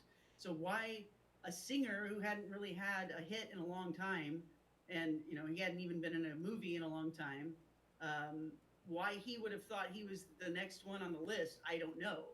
Um, but he was, but if you consider my theory, then no, Susan Atkins was just trying to deflect attention from who had hired Charlie Yeah. to do the hit. Maybe they just wanted to kind of give him a soft alibi and bring his name back into the spotlight, And there was this magazine called Hollywood something that Manson actually wrote a letter to after he was convicted and after he was in prison, saying, here's some of the famous people that I've been friends with and done business with and that my girls have been with.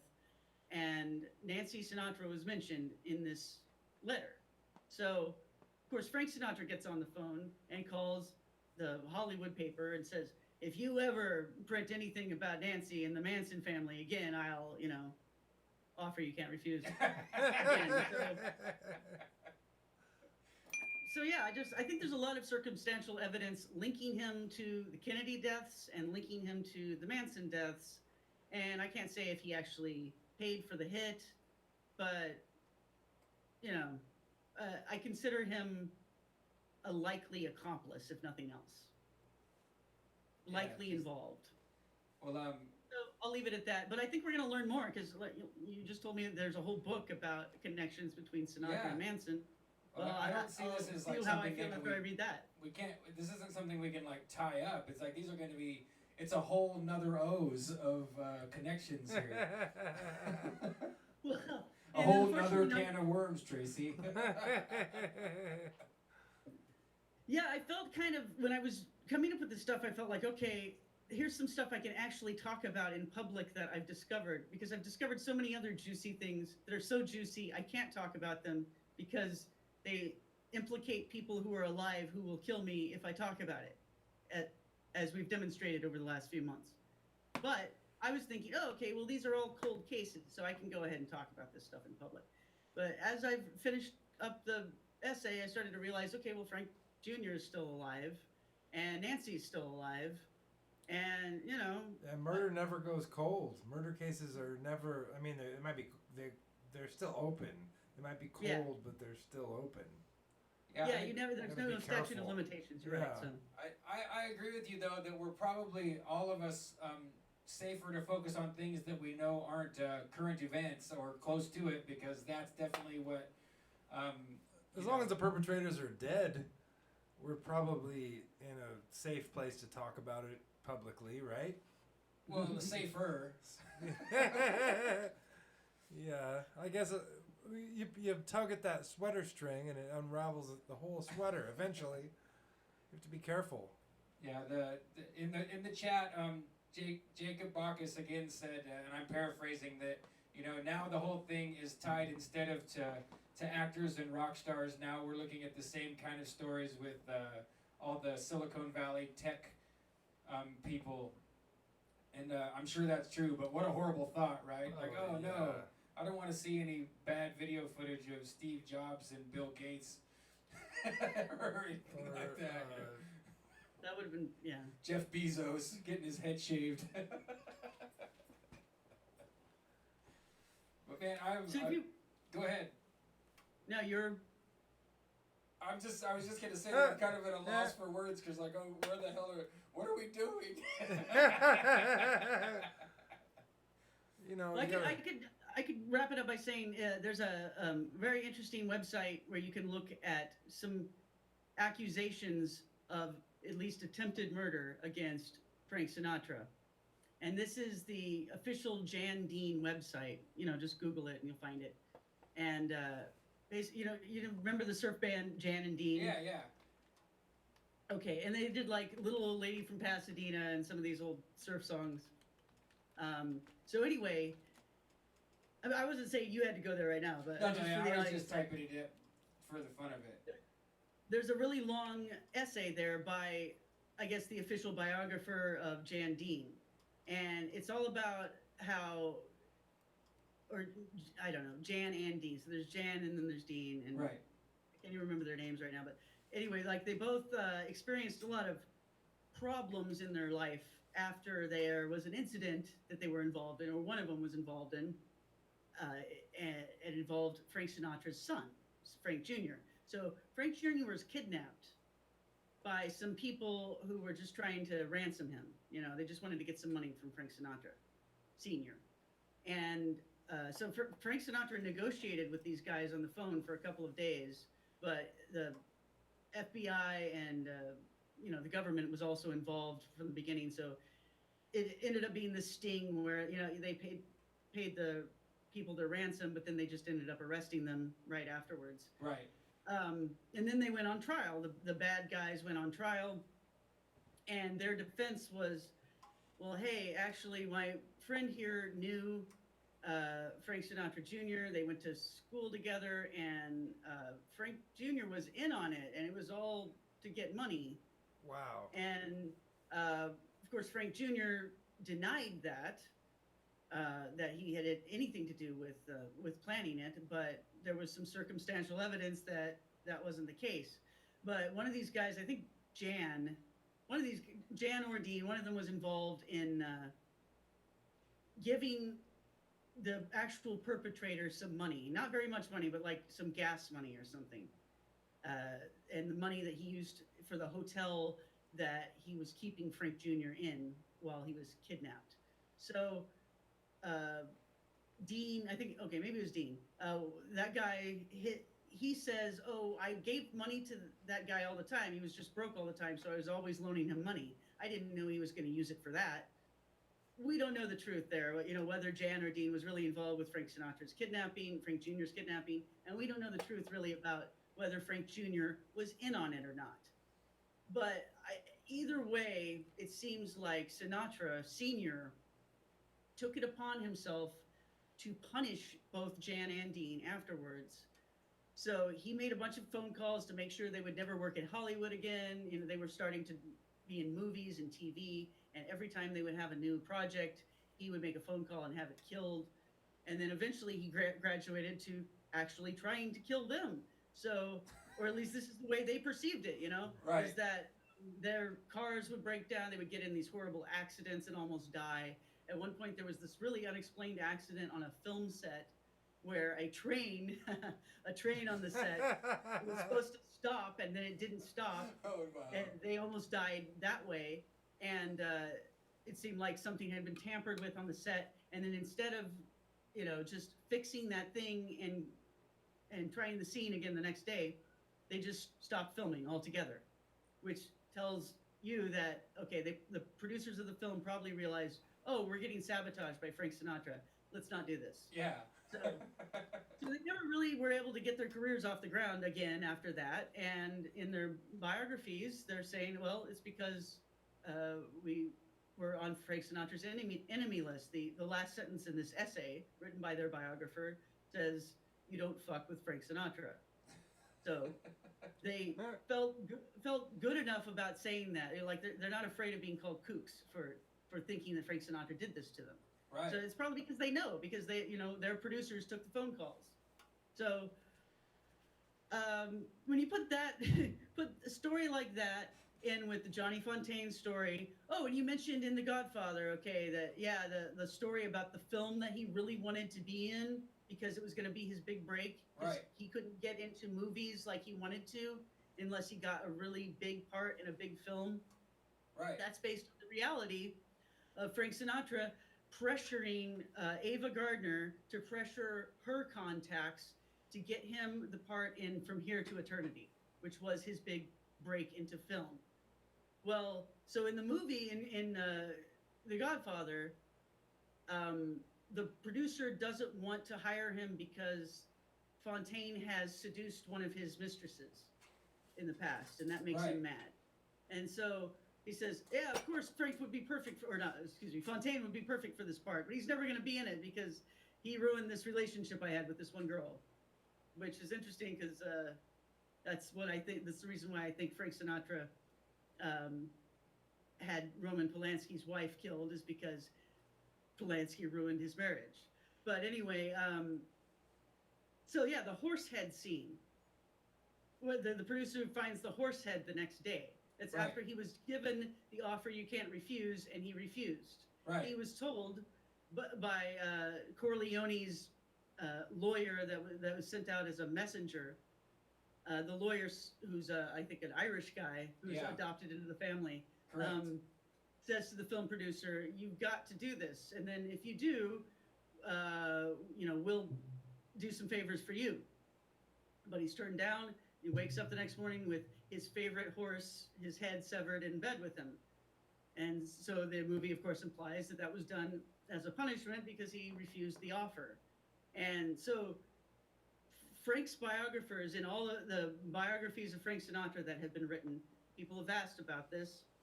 And the biographers, of course, asked Frank and his daughter about it. And they say, well, that's an exaggeration of what happened. So maybe there wasn't a bloody horse head. What else was there that the director felt that was an apt way of representing it? I don't know. Right. They don't say that's not true. They say that's an exaggeration. So that's confirming that something's true. Yeah. Yeah. And I don't know what it was yet, but maybe we'll figure it out eventually. What big thing happened right around the time that Frank Sinatra was allowed to be in From Here to Eternity? What happened to a movie producer around that time that would have influenced that decision? Yeah, that's I don't know what, but let's find out. No, that's a good question. I agree. That gives us some leads to chase after. So we're almost at 11 o'clock. I think we should go ahead and keep everybody in horrible suspense and push this to. Go for till 11. You want to go till 11? We can go 15 more minutes if you guys want, but I'm gonna have to run back to the bathroom. So if you guys, I'm not dying in the ass or anything. I just. Should we take a 5-minute restroom break? Well, I think he was politely trying to suggest that maybe. Oh, I mean, we've been running 3 hours. We can just wrap it up too. Let's just wrap it up and we'll plan on next week. I think that'd be fine because I think we are poised to launch more deeply into the Manson murders and some of the other things maybe. That's a good idea. Or the other thing that I'm really starting to unravel now, I'm starting to flesh out the skeleton article that I've written about Who Framed Roger Rabbit and the Roy Raiden murder, which is all connected to the Process Church, which I think, everyone knows the Manson murders are connected to that. And so implicitly, Sinatra must be connected also. Anyway, so I'll put that all together for you guys a little bit better for next time. We were going to talk about Hawaii Five-0 and the theme next, but we can set that up a little bit better next time. And I wanted to throw I don't know when that's going to be, but for you. Do you want to do it next week or? Yeah. We do every Wednesday anyway, so next Wednesday is great for us. That's perfect. I think that's when we should do it. And I wanted to say one more thing, just so it doesn't slip my mind. I don't know if you guys have heard of Jason Horsley with the Liminalist, but I remember an interview he did with a woman who claimed very similar information about, what's his name? Leonard Cohen. That there's a deep, dark, murderous history behind Leonard Cohen, too. So it wouldn't surprise me if this all overlaps. That The musician? Yeah, you know, everybody knows that the blah blah blah blah. You know, Leonard Cohen. Yeah. But Hallelujah. just to throw that in there, that it might overlap that way too. That these dark crooners have lots of skeletons in their closets. So. Oh yes. All right, folks. So we're gonna call this Picture Show 29 with Plus Ultra. 29.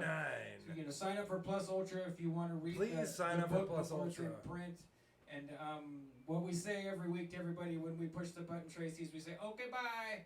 Okay, bye, everybody. So, Okay, bye. So I'm gonna go ahead and kill the Bye. stream right now. We'll plan to see you next week. Okay, bye.